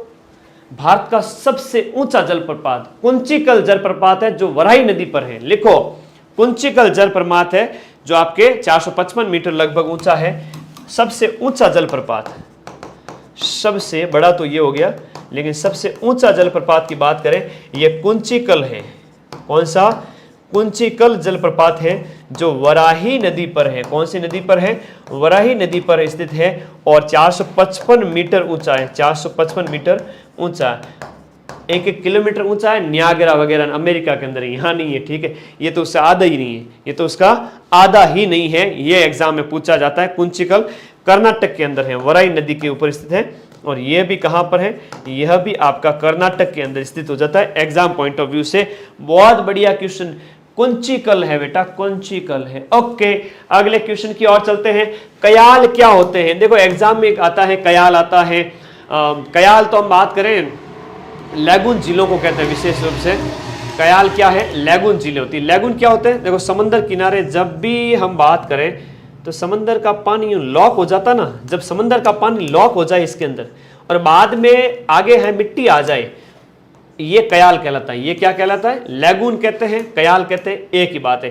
चाहे आपका केरल का कह दो, चाहे आपका कर्नाटक का कह दो, सीधी सी बात है। पीडीएफ भेजो सर, पीडीएफ लखनऊ लाडो, पीडीएफ टेलीग्राम में भेजो। टेलीग्राम ज्वाइन तो करियो को नहीं, मारा भाई कौन है, पीडीएफ कह रही हो, मारो भाई कौन है, हाँ पीडीएफ दो सर, पीडीएफ थे घर आन दे दूँ मैं पीडीएफ, ठीक है। हाँ टेलीग्राम में तो मेरी बेटा लिंक वीडियो नीचे डिस्क्रिप्शन में दिया है। तो कयाल क्या होती है, लैगून झील होती है। कयाल क्या होती है, लैगून झीलों को कयाल कहते हैं। कयाल जैसे कई सारी होती है, जैसे हम बात करें वेम्बनाड झील है ना, वेम्बनाड झील है केरल की, है ना। वेम्बनाड की बात करें, वेम्बनाड केरल के अंदर है। जैसे हमने अभी बात की थी आंध्र प्रदेश वाली पुलिकट की बात की थी, है ना, ये कयाल है। ओके चलो अगले क्वेश्चन में बात करें। और जो साउथ के अंदर हम बात की थी ना, अरे साउथ क्या, दून है, हिमालय के अंदर दून है, द्वार है ना, उन घाटियों की भी बात की थी। और एक जो आता है ना केसर की खेती वाला, उसको क्या कहते हैं, केसर की खेती के लिए उपजाऊ जो जमीन होती है उसको क्या कहते हैं बताओ। सीईटी की दोनों पारियों में पूछा गया प्रश्न था, है ना, उसे क्या कहते हैं, करेवा। करेवा स्थलाकृति कहाँ पाई जाती है, कश्मीर हिमालय के अंदर, जहाँ जमीनी जो पहाड़ियों से घिरी हुई जमीन होती है, बड़ी उपजाऊ जमीन, जहाँ लोग केसर की खेती करते हैं, उसे क्या कहते हैं, करेवा कहते हैं। कयाल अलग है, करेवा अलग है। करेवा गुरुजी मने तो करेवा को नहीं ध्यान है, मने तो कलेवो ध्यान है। सुबह सुबह उठ दूध दही बिनु कलेवो करूँ मैं तो, ठीक है, घनी चौकी बात है बेटा, पढ़ाई किया कर खाने पीने के साथ साथ, ठीक है। ओके चलो, ओके लाइक कर दो क्लास को, जितने भी साथी जुड़े हुए लाइक कर दो। झीलों वाला प्रश्न तुम्हारे सिलेबस में है भाई, झील सिलेबस में है, झील देखी को नहीं, झील तो सिलेबस में, झील सीधी सीधी सिलेबस में और आवेला पूछ चला था ने सिलेबस में। साला झील है, साला साला अरुणाचल प्रदेश। बड़खल झील है वो हरियाणा में, नाम ही को नहीं पता, अड़ी अड़ी झील है। लोकटक झील है मणिपुर में, बिल्कुल, जहां डांसिंग हिरण पाए जाते हैं, जहां कैबुल लामजाओ नेशनल पार्क का है ना, कौन सा है, कैबुल लामजाओ, कैबुल लामजाओ राष्ट्रीय उद्यान जो है, जहां पर डांसिंग हिरण पाए जाते हैं, ये भी कहां पर है, लोकटक झील। और काली वेली झील तमिलनाडु के अंदर, ए ऑप्शन सही है। झीलों का प्रश्न पक्का एग्जाम में आएगा, फटाफट शेयर करो सभी बच्चे। सरदार सरोवर परियोजना से लाभान्वित होने वाले राज्य कौन कौन से हैं? सरदार सरोवर परियोजना से लाभान्वित होने वाले राज्य कौन से हैं? सरदार सरोवर परियोजना की बात करें, गुजरात है, महाराष्ट्र हो गया, गुजरात, महाराष्ट्र, मध्य प्रदेश और राजस्थान हो गया। बहुत बहुत इंपॉर्टेंट है। गुजरात के अंदर आपका जो है, गुजरात के अंदर नर्मदा नदी पर है ना, गुजरात में विशेष बात करें नर्मदा नदी पर, नर्मदा नदी पर। आगे देखो अगले क्वेश्चन की ओर। टिहरी बांध, टिहरी बांध है वो उत्तराखंड प्रदेश में, यूके उत्तराखंड के अंदर टिहरी बांध का निर्माण किस नदी के ऊपर किया गया है? टिहरी बांध जो गंगा की जो पहली धारा निकलती है जब गंगोत्री हिमनद से, वो भागीरथी के रूप में, बाद में उसमें अलकनंदा मिलती है ना, भागीरथी होती है, उसमें फिर क्या मिलती है, अलकनंदा मिलती है, तो वो क्या कहलाती है, फिर गंगा कहलाती है। तो वो कहां पर, वो आपके देवप्रयाग में। तो ये टिहरी बांध वो भागीरथी नदी पर बनाया गया है, जल विद्युत परियोजना है, याद रखिएगा, बहुत बहुत भागीरथी के याद रखिएगा। टिहरी जिले उत्तराखंड के अंदर। भारतीय संविधान की प्रकृति, अब India polity, Indian polity, Indian polity के 10 प्रश्न पढ़ लो, 15 प्रश्न पढ़ लो, इंडिया की ज्योग्राफी पढ़ ली, और वो क्वेश्चन जो तुम्हारे सिलेबस में भौतिक प्रदेश हो गया, चाहे आपका जल बांध वगैरह, नदियां वगैरह, वहां से सीधे सीधे क्वेश्चन। इंडिया की पॉलिटी का अगर किसी को सिलेबस पता है मेरे भाई बहन को, फटाफट सिलेबस कमेंट बॉक्स में टाइप करेगा और मैं पढ़ेगा इधर। बताऊं तुम्हें, वहां पर संविधान की प्रकृति, संविधान की विशेषताएं, मौलिक अधिकार, नीति निर्देशक तत्व और मौलिक कर्तव्य, ये 4-5 बातें तुम्हारे सिलेबस में, इसके अलावा कुछ भी नहीं है तुम्हारे सिलेबस में, और इनसे लगभग 8-10 प्रश्न आ सकते हैं। ठीक है, ज्यादा से ज्यादा मैक्सिमम, बाकी 7-8 क्वेश्चन तो आएंगे ही आएंगे। मौलिक अधिकार, नीति निर्देशक तत्व, मौलिक अधिकार, नीति निर्देशक तत्व और फंडामेंटल ड्यूटीज, है ना, डीपीएसपी, फंडामेंटल राइट्स और फंडामेंटल ड्यूटीज, ये 3 तो मैन है। इसके अलावा संविधान के बारे में प्रस्तावना तुम्हारे सिलेबस में, संविधान की प्रकृति तुम्हारे सिलेबस में है। ये 5 मन्ने एक सिलेबस याद है सीटी 12 रो। गुरुजी थाने ते चीजा की कर याद रहे बेटा, था लाखों बच्चों ने पढ़ा बेटा, जिम्मेदारी ज्यादा आ जाए बेटा, खोपड़े मत लोड आ जावे, जो एक चीज याद करनी पड़े, एक बार देखते याद करनी पड़ेगी, नहीं तो इतना याद करने को रहता है कि मतलब सुपर कंप्यूटर जैसा पढ़ना पड़ता है। भारतीय संविधान की लोड ज्यादा बेटा, अपने आप पढ़े हुए। देखो भारतीय संविधान की प्रकृति कहती है, प्रकृति में तो संघीय है, लेकिन इसके अंदर से जो भाव है वो एकात्मक है। प्रकृति संघीय का मतलब होता है कि जो सेंटर और केंद्र और राज्य, केंद्र और उनकी जो इकाइयां होती हैं, उन दोनों को साथ में लेकर चला जाए, लेकिन भावना एकात्मक है। जब भी नागरिकता की बात आए तब हम इकहरी नागरिकता की बात करेंगे। सुप्रीम कोर्ट है तो एक है, कोई भी ऐसी चीज जो देश की अखंडता से संबंधित है वो एक ही रहनी चाहिए, नागरिकता वगैरह ऐसी कोई। बाकी हम भाव है वो प्रकृति कैसी है, संघीय है, लेकिन भावना एकात्मक है।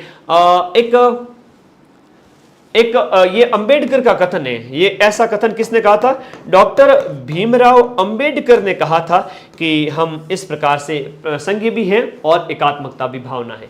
राष्ट्रपति पद्धति, देखो राष्ट्रपति पद्धति में समस्त कार्यपालिका की शक्तियां, कार्यपालिकाई शक्तियां राष्ट्रपति पद्धति के अंदर, जो कार्यपालिकाई शक्तियां होती है वो किसके अंदर होती है? राष्ट्रपति के अंदर होती है, जो मंत्रियों के सहयोग से ऐसा पढ़ते हैं ना कि मंत्रियों के माध्यम से वो उनका प्रयोग करता है। तो राष्ट्रपति शासन में हेड कौन होता है?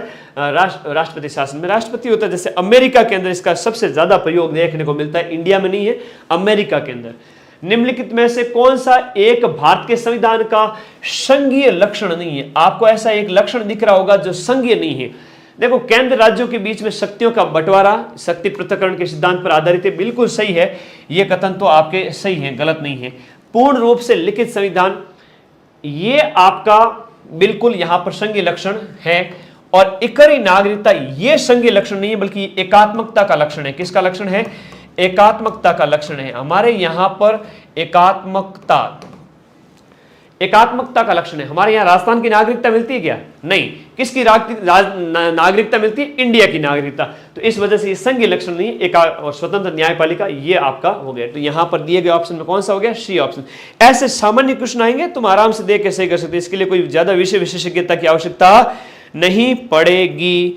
अगला देखो, भारत के संविधान में किस प्रकार की शासन प्रणाली की व्यवस्था की गई? इंडियन कॉन्स्टिट्यूशन के अंदर जो लोकतंत्रात्मक है, अध्यक्षीय प्रणाली है या संसदीय प्रणाली है? हमारे यहाँ पर संसदीय प्रणाली है। हमारे यहाँ पर संसदीय प्रणाली आप देखते हो कि कार्यपालिका है वो व्यवस्थापिका के प्रति जवाबदेह होती है। अनुच्छेद 75 के अंदर इसका आप डिटेल में पढ़ते हो।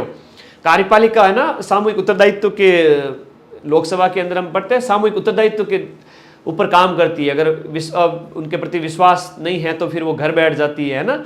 और प्रधानमंत्री सम्मान के बीच में प्रथम होता है। और ये सब चीजें तुम पढ़ते हो। तो यहाँ पर संसदीय शासन प्रणाली, या भारत के अंदर कैसी प्रणाली है? संसदीय। अध्यक्षीय प्रणाली कहां पर है? जहां राष्ट्रपति सर्वेसर्वा होता है। यूएसए के अंदर आप देखते हो अध्यक्षीय प्रणाली है। इंडिया के अंदर कैसी है भाई? संसदीय कार्यप्रणाली, जहां कार्यपालिका व्यवस्थापिका के प्रति जवाबदेह हो, काम करने वाली। जो मैं सीधे सीधे शब्दों में तुम्हें समझा दूं, राजनीतिक शब्दावली में नहीं घुसाऊंगा। कार्यपालिका व्यवस्थापिका के प्रति जवाबदेह, संसद के प्रति, व्यवस्थापिका के प्रति जवाबदेह, कार्यपालिका व्यवस्थापिका के प्रति जवाबदेह। भारतीय संविधान का कौन सा भाग है वो संविधान की आत्मा कहलाता है? बहुत बढ़िया क्वेश्चन। अगर सीधा सीधा क्वेश्चन आ जाए ना, सामान्य सा क्वेश्चन है, संविधान की आत्मा। हाँ, संविधान की आत्मा, मौलिक अधिकार अगर नहीं रहे ना तो कुछ भी नहीं रहेगा। संविधान के आत्मा, सभी प्रकार के हमारे जो राइट हैं ये मौलिक अधिकारों के अंदर दिए गए। संवैधानिक उपचारों का जो अधिकार है ना, उसे हम क्या गए? आर्टिकल जो अनुच्छेद 32 के अंदर है। किसके अंदर? 32 के अंदर। अनुच्छेद 32 के तहत संवैधानिक उपचारों का जो अधिकार है वह क्या है? हमारे यहां पर संविधान की आत्मा है ना।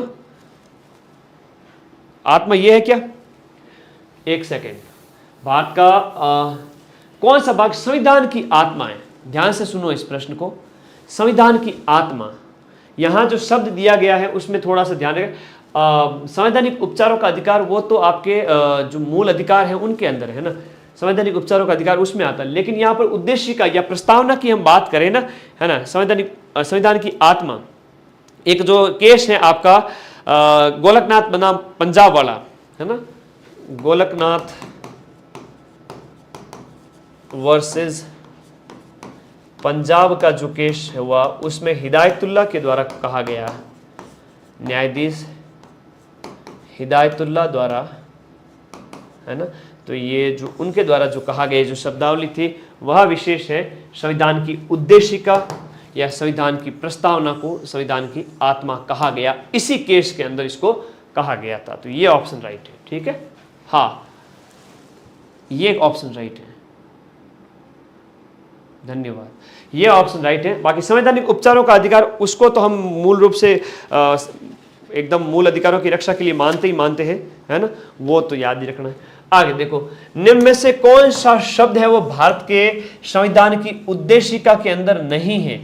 भारत के संविधान की प्रस्तावना, हम भारत के लोग भारत को एक संपूर्ण प्रभुत्व संपन्न लोकतांत्रिक गणराज्य बनाने के लिए तो समाजवादी, पंथ निरपेक्ष और संपूर्ण प्रभुत्व संपन्न शब्द आते हैं, लेकिन लोक कल्याण शब्द का उल्लेख कहीं पर भी नहीं मिलता है। हम भारत के लोग भारत को एक संपूर्ण प्रभुत्व संपन्न, समाजवादी, पंथ निरपेक्ष आता है, हम संपूर्ण प्रभुत्व संपन्न आता है, सब कुछ आता है, लेकिन ये शब्द नहीं आता है।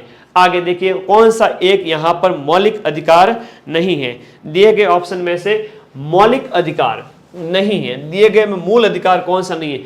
उत्पीड़न के विरुद्ध अधिकार है, समान कार्य के लिए समान वेतन, कानून के समक्ष समानता, ये जैसे अनुच्छेद 14 के अंदर कहा गया है, धर्म पालन की स्वतंत्रता वगैरह भी है। लेकिन समान काम के लिए समान वेतन, ये नीति निर्देशक तत्वों में कहा गया है। किसमें कहा गया? नीति निर्देशक तत्व जो डीपीएसपी है उसमें कहा गया है, समान हाँ वो वहां पर आ जाता है, ये याद रखिएगा, इस क्वेश्चन का आंसर वहां हो जाएगा जो आर्टिकल 39 के अंदर कहा गई। ये बात किसमें कही गई है? अनुच्छेद 39 के अंदर ये बात कही गई है। तो बाकी मूल अधिकार 14 से लेकर स्टार्ट होते हैं, तुम सबको पता ही है। 14 से लेकर मूल अधिकार, 14 से लेकर 18 तक क्या आते हैं? समानता के अधिकार आते हैं। 19 के अंदर स्वतंत्रताएं हैं, है कि नहीं? सब चीजें याद है। भारतीय संविधान के निम्नलिखित अनुच्छेदों में से कौन सा भिन्न वर्ग के अंदर आता है? देखो ये समानता से संबंधित अधिकार है। 14 से लेकर के आपके 18 तक क्या है? समानता की बात करते हैं। हम फ्रांस की क्रांति से बहुत प्रभावित हुए, जहां स्वतंत्रता, समानता और बंधुता, इसको हमने अपने कॉन्स्टिट्यूशन में अपनाया था। ये अनुच्छेद 19 जो कहता है वह स्वतंत्रता, है ना, अलग अलग प्रकार की स्वतंत्रता के बारे में बात करता है। यह भी इसके साथ साथ याद रखना। ओके, इसी के तहत अनुच्छेद 19 के अंदर भी आपका संपत्ति का अधिकार भी था, जिसको 1978 के अंदर जो आपका 1978 के अंतर्गत है ना, अधिनियम 44वां संविधान संशोधन अधिनियम 1978 के तहत उसे हटा दिया गया, उसे कानूनी अधिकार बना दिया गया। भारतीय संविधान के अंदर संशोधन करके शिक्षा का अधिकार कब जोड़ा गया? देखो शिक्षा का अधिकार संविधान के कौन से संशोधन के तहत और कब जोड़ा गया था? शिक्षा के अधिकार की हम बात करें, 86वां संविधान संशोधन 1 अप्रैल 2010 को 86th कॉन्स्टिट्यूशनल अमेंडमेंट 86 जो था उसके तहत इसको शामिल कर लिया गया था। यह बात है 2002, 86वां संविधान संशोधन अधिनियम 2002, जिसके तहत शिक्षा का अधिकार 1 अप्रैल 2010 को जोड़ा गया। Very very important question, very good. A is the right answer, A is the right answer. और किस में जोड़ा गया? भाग 3 के अंदर। इसको भाग 3 में क्या होते हैं? भाग 3 में मूल अधिकार होते हैं, और भाग 3 के अंदर 21A में जोड़ा गया इसको, शिक्षा के अधिकार को। भारतीय संविधान का कौन सा अनुच्छेद बच्चों के शोषण के विरुद्ध मौलिक अधिकार, बच्चों के शोषण से संबंधित जो मौलिक अधिकार है वो 23 और 24 के अंदर है। तो यहां पर दिए गए अनुच्छेद के अंदर हम बात करें तो दिए गए अनुच्छेद के अंदर आपके जो शोषण के विरुद्ध अधिकार की बात करता है वो आपके अनुच्छेद 24 है, और यहां पर 23 में निषेध की बात कही गई है। ये आपके 14 वर्ष से कम उम्र के बच्चों को यहां पर आप जबरदस्ती किसी ऐसे हैवी काम के अंदर नहीं लगा सकते। बाल जो उनके बच्चों का शोषण माना जाएगा, ये उनका मूल अधिकार है। भारतीय संविधान का कौन सा अनुच्छेद अल्पसंख्यकों को अपनी मनपसंद शिक्षण संस्थाएं स्थापित करने का और संचालित करने का अधिकार देता है? आर्टिकल 30 है वो इसकी स्थापना करता है। अल्पसंख्यकों से संबंधित राइट है आपकी 29 और 30। 29 के अंदर शैक्षणिक संस्था की स्थापना की बात कही गई है। शैक्षणिक संस्था की स्थापना की बात करें तो ये 29 के अंदर है, और 30 के अंदर है वो आपके उसके स्थापित करके उसको संचालित करने की बात 29 के अंदर है। ये फंडामेंटल राइट्स हैं। फंडामेंटल क्या है? राइट्स हैं। निम्नलिखित में से किस एक प्रलेख को किसी व्यक्ति की स्वतंत्रता का महानतम रक्षक माना जाता है? सुप्रीम कोर्ट, देखो ये आर्टिकल 32 के तहत संवैधानिक उपचारों का जो अधिकार है ना, संवैधानिक उपचारों का अधिकार, संवैधानिक उपचारों का अधिकार, अगर आपको आपके मूल अधिकार नहीं मिल रहे तो इसके तहत आप सुप्रीम कोर्ट में जा सकते हो, और हाई कोर्ट में भी आप इस 5 प्रकार की जो रिट है वो भी जारी होती है। किस अनुच्छेद के तहत बताना? इसमें तो सुप्रीम कोर्ट। भारतीय संविधान के राज्य के नीति निर्देशक सिद्धांत की अवधारणा है वो किस देश के संविधान से ली? हमने जो डीपीएसपी जो मूल जो नीति निर्देशक तत्व है वो हमने कौन से देश से अपनाए? हमने आयरलैंड के संविधान से नीति निर्देशक तत्व अपनाए हैं। तुम्हारे सिलेबस में है, मूल कर्तव्य का पूछा जाएगा कौन से अनुच्छेद में है, मूल अधिकार का पूछा जाएगा कौन से अनुच्छेद में आते हैं, नीति निर्देशक तत्व हमने कहां से अपनाए, ये जरूर तुम्हारे क्वेश्चन पूछा जाएगा। सीधे सीधे क्वेश्चन है जो हर पारी के अंदर तुमसे पूछे जाएंगे। ये मैं आज कह रहा हूं, आज एग्जाम से 12 दिन पहले कह रहा हूं, और आएंगे तुम्हारे पेपर के अंदर। इसलिए कहता हूं जब मैं मैराथन लगाऊं, ज्यादा नहीं लगूंगा, लास्ट टाइम में 8-10 और लगूंगा, उसमें तुम्हारा बेड़ा पार है। देखने आया करो, प्रैक्टिस किया करो। तो ये आयरलैंड के अंदर, आयरलैंड के संविधान से हमने इसको अपनाया है। भाग 4 के अंदर है ना बेटा, भाग 4, और भाग 4 में अनुच्छेद कौन सा हो जाता है? अनुच्छेद 36 से 51 तक आपके नीति निर्देशक तत्वों का वर्णन मिलता है। निम्नलिखित में से किसके अंतर्गत पंचायती राज प्रणाली की व्यवस्था की गई? पंचायती राज प्रणाली की व्यवस्था नीति निर्देशक तत्वों में की गई। नीति निर्देशक तत्व है ना, वो एक राज्य के लिए एक होता है ना, रोशनी का काम करते हैं कि भाई ऐसा ऐसा काम करना चाहिए, वो नीति निर्देशक तत्वों में मिलता है। बाकी मूल अधिकार जो है वो तो बाध्यकारी है, वो तो हमें लेने ही लेने हैं किसी भी कीमत पर। ये क्वेश्चन एग्जाम में पूछे जाते हैं, वेरी वेरी इंपॉर्टेंट। अब यहां इस क्वेश्चन का आंसर बता दो कि ये अनुच्छेद 40 के अंदर इसकी बात कही गई है। किसके अंदर? अनुच्छेद 40 में इसकी बात कही गई है, पंचायती राज प्रणाली नीति निर्देशक तत्वों के अंदर। अगला जो क्वेश्चन पूछा गया है, भारत के संविधान का जो अनुच्छेद 51 क, उसके उपबंधों के अंतर्गत जो पालन और आदर, ये शब्द किससे संबंधित है? ये संविधान से संबंधित है। मौलिक कर्तव्यों के अंदर कहा गया है कि मौलिक कर्तव्यों का क्या करना है, आपको पालन करना है ना। मौलिक कर्तव्यों के 51 क के अंदर क्या है? 51 क के अंदर हम बात करें मौलिक कर्तव्य 10 और बाद में एक जोड़ा गया 11, तो मौलिक कर्तव्यों के पालन के संबंध में है ना, मौलिक कर्तव्यों के पालन। और मौलिक कर्तव्य के अंदर कहा गया हमें संविधान का पालन करना है, संविधान का आदर करना है, ये कई बातें हैं और भी बहुत सारी बातें जो एक नागरिक को एक अच्छा नागरिक बनाती है, ताकि आपको फंडामेंटल राइट्स मिल सके। ड्यूटी निभाओ, राइट्स मिलेंगे। निम्नलिखित में से किस किस संस्तुति पर भारतीय संविधान के अंदर मौलिक कर्तव्यों को शामिल किया गया था? मौलिक कर्तव्य है आपके स्वर्ण सिंह समिति की सिफारिश पर। मौलिक फंडामेंटल ड्यूटीज तुम्हारे सिलेबस में है और पूछी जाएगी। स्वर्ण सिंह समिति की सिफारिश पर इसको शामिल किया गया था। कब की बात है? आपके 1976 की स्वर्ण सिंह समिति की सिफारिश पर मौलिक कर्तव्य संविधान के, ये अपन बात करते हैं मौलिक कर्तव्य, फंडामेंटल ड्यूटीज, स्वर्ण सिंह समिति। 10 थे और बाद में एक और जोड़ दिया गया, 11 हो गए शिक्षा वाला। अब इंडिया की ज्योग्राफी पढ़ ली, इंडिया की पॉलिटी पढ़ ली, सीधे सीधे क्वेश्चन है यार, है ना। कंप्यूटर साइंस और करंट, फटाफट 30 क्वेश्चन, 25 क्वेश्चन।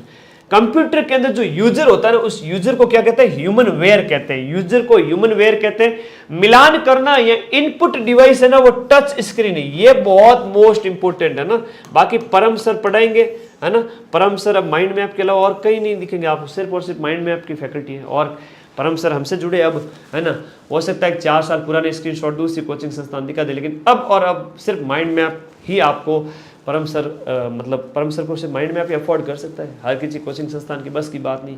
तो परम सर सबसे बेस्ट कंप्यूटर आपको पढ़ाएंगे। सीईटी स्नातक के अंदर आप देखा होगा 1.25 लाख सर का वीडियो गया और सीधे सीधे क्वेश्चन एग्जाम में आ गए। आए कि नहीं आए? आए परम सर के। तो एक बार फिर से परम सर की क्लास लगाऊंगा, 501 क्वेश्चन की, तैयार रहना, ठीक है। हालांकि ज्यादा 5-7 क्वेश्चन ही पूछे जाएंगे, वो क्वेश्चन आपके एग्जाम में मिल जाएंगे। जैसे हमारे मिलते हैं वैसे वैसे सभी टीचर्स के मैंने वो सारे टीचर्स तुम्हारे लिए उपलब्ध कराए, चाहे पटवार बैच हो, कोई भी बैच हो। तो इनपुट डिवाइस है टच स्क्रीन है, तो ए के सामने क्या आएगा? क्यू आएगा। ए के सामने क्या आएगा? क्यू आएगा। प्रोसेसिंग डिवाइस क्या है? रोम है। प्रोसेसिंग डिवाइस है रोम है। बी के सामने पी आएगा। बी के सामने पी आएगा, यानी कि बी ऑप्शन यहां पर क्या है? राइट है। बी ऑप्शन यहां पर राइट है। स्टोरेज है तो फ्लैश मेमोरी है, स्टोरेज है तो फ्लैश मेमोरी है। आउटपुट लेना है तो प्रिंटर लगाओ। आगे देखो, यदि हम किसी कंप्यूटर सिस्टम में बार बार एक जैसा इनपुट डालोगे तो समान रिजल्ट आपको मिलेगा। कंप्यूटर की ये विशेषता रिलायबिलिटी कहलाती है, विश्वास है कि भाई ऐसा कैसा अगर काम करोगे तो कंप्यूटर आपके साथ धोखा नहीं करेगा, विश्वसनीयता। पहली पीढ़ी के कंप्यूटर में किसका इस्तेमाल किया जाता था? ये सीईटी स्नातक में पूछा गया था, सीईटी वापस 12th में पूछा जाएगा। दूसरी पीढ़ी में किसका इस्तेमाल होता था? तीसरी में किसका होता था? 4th में किसका होता था? 5th में किसका इस्तेमाल किया गया था? ध्यान से सुनना, सीधे सीधे प्रश्न करवा रहा हूं। पहली पीढ़ी में आपका किसका इस्तेमाल किया गया था? पहली पीढ़ी में वैक्यूम ट्यूब यानी निर्वात नलिकाओं का प्रयोग किया गया था। दूसरी पीढ़ी के अंदर ट्रांजिस्टर्स का प्रयोग किया गया था, ट्रांजिस्टर्स का प्रयोग किया गया था। और तीसरी पीढ़ी के अंदर आईसी चिप यानी जो इंटीग्रेटेड सर्किट चिप का प्रयोग। और चौथी पीढ़ी के इसके अंदर माइक्रो प्रोसेसर का इस्तेमाल किसका किया गया था? माइक्रो प्रोसेसर का इस्तेमाल किया गया था। कोई विशेष ऐसा नहीं है कि कोई ऐसा भारी क्वेश्चन आ जाए, मैक्सिमम हल्के ही आए थे और कुछ एक आएंगे, उसके लिए परम सर अलग से क्लास लगवाएंगे। ULSI इसके अंदर इस्तेमाल किए गए थे, ULSI। मैं तो वो क्वेश्चन करवा रहा हूँ ताकि तुम्हें दिक्कत नहीं हो एग्जाम में, है ना। बाकी तो परम सर करवाएंगे तो वो भारी से भारी प्रश्न को बाहर नहीं जान देंगे, लेकिन यहाँ सामान्य क्वेश्चन तुम्हारी प्रैक्टिस में करवा सकता हूँ। भारत के अंदर जो सुपर कंप्यूटर जो परम है, ये सीईटी स्नातक में पूछा गया था, है ना। और अपने परम सर भी क्या है? सुपर कंप्यूटर एकदम। तो कंप्यूटर का बाकी कंप्यूटर में जो पटवारी एग्जाम में तुम्हें सफलता दिलाएंगे। मैं तो कहता हूँ 98% क्वेश्चन करंट अफेयर्स के ये कंप्यूटर के पटवारी एग्जाम में परम सर से पढ़ोगे ना, मिल जाएंगे, ये मेरा विश्वास है, ठीक है, ये मेरा पूरा विश्वास है, इसलिए परम सर को पूरा मैंने लाइव बैच के अंदर लगा दिया है कि सरल कंप्यूटर का परिचय पढ़ा ही रहे, 4-5 क्लास हो चुकी है पटवार बैच में, तो पढ़ो रोज के रोज। परम का निर्माण किसने किया था? सीडैक पुणे के द्वारा किया गया था, भारत का पहला सुपर कंप्यूटर। अभी हाल ही में सीईटी में पूछा गया था, तुम्हें पता ही होगा। तो सीडैक पुणे के द्वारा इसका विकास किया गया था। कब किया गया था? 1991 के अंदर, 1991 के अंदर सीडैक पुणे के द्वारा 1991 के अंदर। इनपुट डिवाइसेस, हम बात करें इनपुट डिवाइसेस के उदाहरण क्या है? जैसे माउस है, जॉयस्टिक है, ट्रैक बॉल है, सब के सब है। इनपुट डिवाइस में और लिखो, जैसे माउस, जॉयस्टिक, स्कैनर, माइक्रोफोन लिखो, स्कैनर हो गया, माइक्रोफोन हो गया, स्कैनर हो गया, इसके साथ साथ आपका वेब कैमरा हो गया, बारकोड रीडर हो गया। वेब कैमरा कब लैपटॉप के आगे लगे रहता है, वेब कैमरा हो गया, बारकोड रीडर हो गया, बारकोड रीडर हो गया, ये भी आपका एक इनपुट डिवाइस के अंदर आता है। और आपका OMR, OCR होता है, OMR जो आपकी कॉपी चेक होती है, OCR है उसको कहते हैं ऑप्टिकल, है ना, क्या नाम बताओ फुल फॉर्म, है ना। और किम्बॉल हो गया, लाइट पेन हो गया, टच स्क्रीन हो गया, लाइट पेन हो गया, टच स्क्रीन हो गया। ये टच स्क्रीन वाला थोड़ा सा बच्चे कई बार पूछते हैं सर किस में आता है, तो ये ठीक है इनपुट में आता है। आगे देखो इनपुट, देखो मैंने इनपुट दिया है ना, तो बाहर से कोई आप चीज़ टच कर रहे हो और रिजल्ट मिल रहा है, अच्छी बात है ना। जी बोर्ड भी, कीबोर्ड भी बिल्कुल हाँ इनपुट ही है ना। आउटपुट डिवाइस तो वो होगी जहाँ से रिजल्ट मिलेगा। सामान्य सी बातें हैं, हमें एक डिस्कस के माध्यम से, जैसे मान लो तुम मेरे पास आए पढ़ने के लिए, मैं तुम्हारे साथ डिस्कस कर रहा हूँ, मेरे भाई बहन ये क्वेश्चन आएगा, वैसे के वैसे तुम्हें मैं बता रहा हूँ। भारतीय अंतरिक्ष कार्यक्रम, देखो अंतरिक्ष कार्यक्रम के जनक हैं, सारा का सारा अंतरिक्ष मेरा है, तो विक्रम अंबालाल सारा भाई। परमाणु कार्यक्रम के जनक की बात करें तो होमी जहांगीर भाभा है। ये है आपके परमाणु कार्यक्रम के जनक, परमाणु कार्यक्रम के जनक होमी जहांगीर भाभा है। और सारा का सारा आकाश मेरा है, ऐसा विक्रम साराभाई, अंतरिक्ष कार्यक्रम के जनक। अंतरिक्ष में भेजा गया भारत का पहला जो उपग्रह, ये प्रश्न एग्जाम में आया था कि नहीं आया था? आया था पहला उपग्रह। ये देखो 19 अप्रैल 1975 को आर्यभट्ट को भेजा गया था, 19 अप्रैल 1975। ये अधीनस्थ बोर्ड है प्रधान। और ये कैसे क्वेश्चन पूछेगी तुम्हें पता है? पिछली बार आर्यभट्ट कह दिया, तो इस बार उसकी डेट पूछ सकते हैं, कहां से लॉन्च किया गया ये पूछ सकते हैं। तो आर्यभट्ट आपके अंतरिक्ष में प्रक्षेपित किया गया था आपका कापुस्तिन यार प्रक्षेपण है ना, कापुस्तिन यार प्रक्षेपण स्थल है वहां से, कापुस्तिन यार, ये कापुस्तिन यार करके एक प्रक्षेपण केंद्र से कॉस्मोस 3M प्रक्षेपण यान से, कॉस्मोस 3M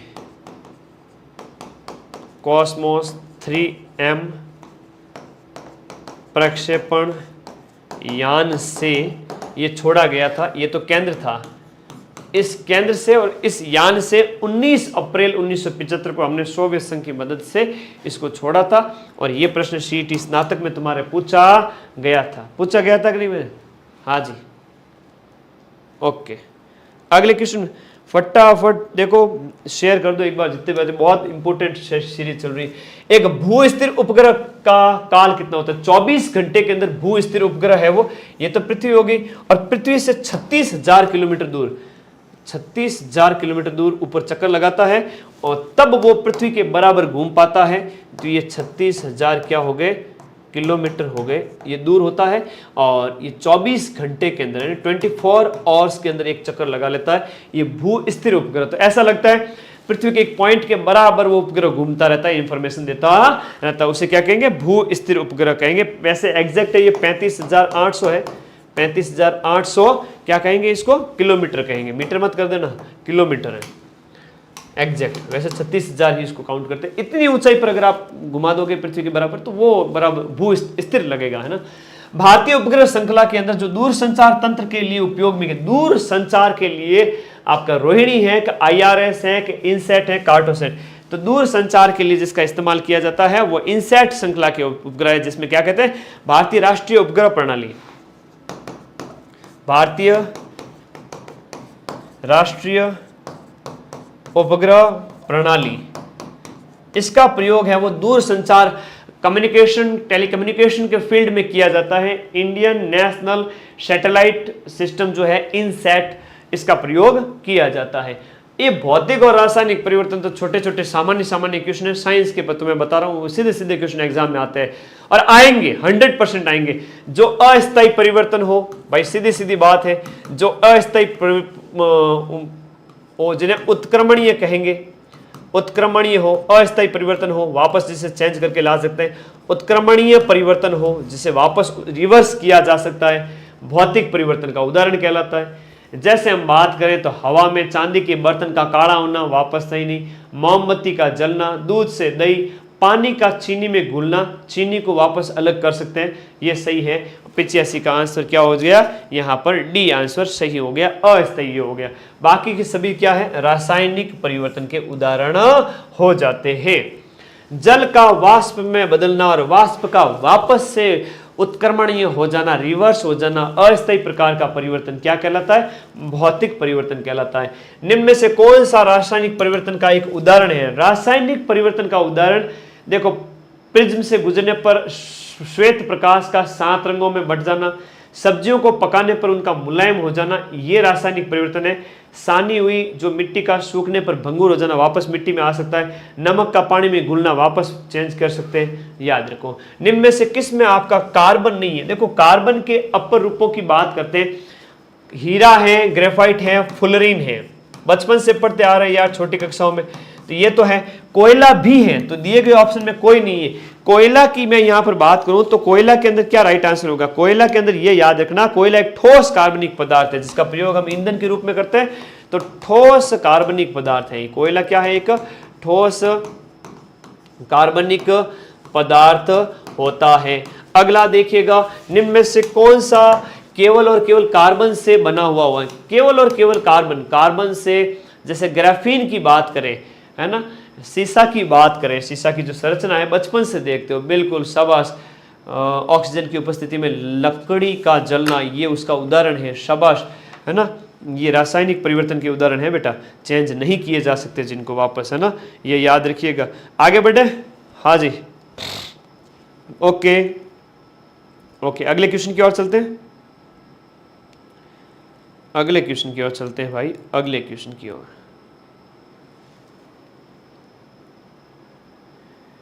नेक्स्ट, हाँ जी, एक सेकेंड, कार्बन वाला ग्राफीन हो गया, शीशा जैसे कहते वो शीशा पेंसिल बचपन में यूज करते थे वो वाली। जीवों के अनुवंशिक लक्षण संतान में लाए जाते हैं। जीवों में अनुवंशिक लक्षण है वो संतान में कैसे लाए जाते हैं, राइबोसोम के द्वारा, क्रोमोसोम द्वारा, प्लाज्मा द्वारा या लाइसोसोम द्वारा। तो ये जो लाए जाते हैं वो आपके किसके द्वारा लाए जाते हैं, क्रोमोसोम। क्रोमोसोम होते हैं गुणसूत्र, तो उसके पिता के जैसे की जैसी कॉपी है कि मैं अपने बाप की कॉपी हूं, तो क्रोमोसोम गुणसूत्र की वजह से हूं, ठीक है। आगे देखो, किस देश की, अब करंट अफेयर्स अब करंट अफेयर्स का जलवा देखो। करंट अफेयर्स बताऊंगा, science, India GK, Rajasthan GK के बाद, कंप्यूटर के बाद, अब करंट अफेयर्स के 10 क्वेश्चन 10 मिनट के अंदर अंदर करवा देगा तुम्हारा भाई। देखो ये लेटेस्ट करंट अफेयर्स है, 5 इंडिया के लिए, 5 राजस्थान के लिए। बहुत मेहनत लगती है तुम्हारे लिए इन चीज़ों को तैयार करने के लिए, बाकी बिना मेहनत के मैं आ जाऊँ तो मुझे कौन देखे, मेहनत करके आता हूँ तब भी तो सबसे ज़्यादा देखते हो। किस देश की गायिका जिसका नाम है रेजवाना चौधरी बानिया, जिनको हाल ही में पद्मश्री दिया गया 2024 के अंदर, ये बांग्लादेश की है। कहाँ की है, ये बांग्लादेश की है।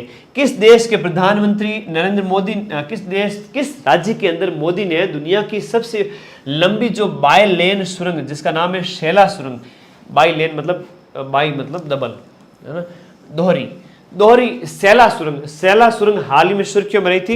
ये ईटानगर अरुणाचल प्रदेश के अंदर बनाई गई थी। भारत की पहली ड्राइवर लेस मेट्रो, बिना ड्राइवर की मेट्रो। ऐसे पिछली बार तो RS प्री में करंट अफेयर्स के जो क्वेश्चन आए थे धज्जियां उड़ा दी थी हमने, है हुबहू मिला करके। बंगलुरु पिछली बार RS प्री के अंदर 23 में से 20+ क्वेश्चन हुबहू मिलाए थे मैंने RS प्री के, है ना, पूरे राजस्थान में किसी भी कोचिंग में सबसे ज्यादा। अब इकोनॉमिक सर्वे के प्रूफ देना कोई बड़ी बात नहीं है, करंट में मिलाओ, जीके में मिलाओ, तब मजा आए। इस बार भी मिलाऊंगा 2 फरवरी को जब पेपर होगा तब देखना। बेंगलुरु कर्नाटक के अंदर, मिस वर्ल्ड कौन बनी है 2024 की? मिस वर्ल्ड 2024, तो ये कौन बनी है? चेक गणराज्य की है। क्या नाम है इनका? क्रिस्टीना पिजकोवा। क्रिस्टीना पिजकोवा चेक गणराज्य की क्रिस्टीना पिजकोवा है। अगला देखो, रणजी ट्रॉफी स्पोर्ट्स वाला करंट अफेयर्स पूछा जाता है तो मैंने एक अच्छा करंट अफेयर्स क्वेश्चन लिया, हालांकि ओलंपिक वगैरह करवाए हुए हैं। तो ये भी देखो, मुंबई ने आपका रणजी ट्रॉफी का खिताब जीता है। अगला देखो, यहाँ पर 16वीं विधानसभा जो है उसके प्रोटेम स्पीकर, ये अभी तक पूछा नहीं गया और मुझे लग रहा है ये क्वेश्चन वापस पूछा जाएगा। 16वीं विधानसभा प्रोटेम, प्रोटेम मतलब काली, प्रोटेम मतलब काली, प्रोटेम मतलब कालीचरण शराब पी के। देवनानी जी है विधानसभा अध्यक्ष है, याद रखिएगा। और टीकाराम जूली की बात करें तो विपक्ष के नेता। देश की एकमात्र विधानसभा जिसके पास में कॉन्स्टिट्यूशनल क्लब है, पूरे भारत की एकमात्र विधानसभा जयपुर के अंदर कॉन्स्टिट्यूशनल क्लब है, संविधान पार्क बना हुआ है, कई सारी चीजें हैं जो जयपुर में है, तो यहां पर ये जयपुर इसका आंसर सही हो जाएगा। अगला देखो, 2023 के अंदर राष्ट्रीय खेल पुरस्कारों के तहत द्रोणाचार्य पुरस्कार किसे दिया गया? राजस्थान के खिलाड़ी आपके महावीर कोच हैं, महावीर प्रसाद सैनी, इनको दिया गया, महावीर प्रसाद सैनी को दिया गया। भारतीय थल सेना, भारत की जो आर्मी है और जापान की जो ground self defence force, Japan की जो आपकी आर्मी है, उनके बीच में एक युद्धाभ्यास बीकानेर के अंदर आयोजित किया गया। अब युद्धाभ्यास जो आपके, एक तो आर्मी वाले युद्धाभ्यास की बात कर रहे हैं, किसकी? आर्मी वाले युद्धाभ्यास की बात करते हैं। ये धर्मगौर्जन है, इसका 5वां संस्करण आयोजित किया गया, धर्मगौर्जन का 5वां संस्करण आयोजित किया गया, याद रखिएगा, वेरी इंपॉर्टेंट। राजस्थान के नए महाधिवक्ता, देखो राजेंद्र प्रसाद गुप्ता, नए पदाधिकारी का एक क्वेश्चन डेफिनेटली तुम्हारे एग्जाम में पूछा जाएगा। और कमेंट बॉक्स में बताओ लखनौरा लाडा कि महाधिवक्ता का उल्लेख है वो संविधान के किस अनुच्छेद के अंदर है? बताओ फटाफट, 100, बताओ बताओ बताओ। तो आज की क्लास यहीं पर होती है समाप्त। जिस भी बच्चे को आरएस प्री पढ़ना है, 2 फरवरी को पेपर है, एग्जाम होने के बाद 125 क्वेश्चन के प्रूफ के साथ यूट्यूब पर मिलूंगा। बड़े से बड़ा कोचिंग संस्थान, छोटे से छोटा कोई आएगा ही नहीं, सामने चेहरा भी नहीं दिखाएगा, लेकिन मैं मिलाऊंगा। फाउंडेशन पढ़ना है तो सारी की सारी आरएस फैकल्टी से पढ़ो। एसआई की भर्ती के ऊपर थोड़ा खतरा है अभी, तो हो सकता है कि नई भर्ती भी आ जाए जल्दी, तो तुम लोगों को लग जाना है तैयारी के अंदर। और 1 तारीख तक आपके इस पटवार बैच के अंदर ये 1999 फीस है, फिर ये फीस है वो 3000 हो जाएगी, इसलिए पढ़ो बिंदास तरीके से। और इस क्लास की पीडीएफ के लिए आपको कहाँ जाना है? टेलीग्राम चैनल, जिसका लिंक वीडियो के नीचे दिया गया। और पटवार बैच का फायदा उठा जाना, फिर मुझे मत कहना कि सर फीस बढ़ कैसे गई। भाई पूरे राजस्थान में सबसे कम फीस का फायदा काफी महीनों से दे रहा हूँ, है ना। तो अब तुम लोग फायदा उठाओ जितना जल्दी, 20 दिन के अंदर, और बिंदास तरीके से ना। ये मतलब एक ही कोर्स के अंदर, मतलब देखो एक ही फीस के अंदर सीईटी पढ़ाया 700 प्लस वीडियो, पटवारी पढ़ाऊंगा 700 क्या 800 850 वीडियो होंगे। मैंने सभी फैकल्टी को कहा डिटेल में पढ़ाओ, वापस पढ़ाओ, नया पढ़ाओ। Computer, Hindi, English, math, reasoning, science, India GK, Rajasthan GK, सब कुछ नया पढ़ाया जा रहा है इस बैच के अंदर। और फिर वीडियो पढ़ाऊंगा जब वापस से वीडियो के वैकेंसी की, मुझे लगता है कैलेंडर आ जाएगा 2-4 दिन में, तब और वीडियो का नोटिफिकेशन आता है तो ठीक है, कराएंगे सिलेबस के अकॉर्डिंग। वापस इसमें नया तीनों कोर्स की टेस्ट सीरीज। अब ये 1 अक्टूबर तक फायदा उठा लो, जितना भी सभी साथियों को उठाना है बिंदास तरीके से, ठीक है। ओके, धन्यवाद। और राजस्थान रामबाण किताब सबके पास होनी चाहिए। और 1 तारीख के बाद ये मत कहना सर फीस बढ़ी क्यों। तो पान सड़े घोड़ा आड़े विद्या बिसरी जाए, तवे पर रोटी क्यों जल जाती है? क्योंकि गुरुजी फेरी नहीं थी। फटाफट टेलीग्राम ज्वाइन करो, लिंक वीडियो के नीचे दिया गया है, और वहां आपको सारी पीडीएफ मिल जाए। चाहे 12 घंटे वाली क्लास की पीडीएफ हो, चाहे वो आपकी ज्योग्राफी वाली, हिस्ट्री कल्चर, ये 12 घंटे की पीडीएफ देख लेना। तो कह दीजिए एग्जाम से कि मिट जाऊं तेरी दमक से, मैं वो साज नहीं और छोड़ दूं डर के मैदान, मैं वो बाज नहीं। Thank you, love you all guys, जय हिंद, जय भारत।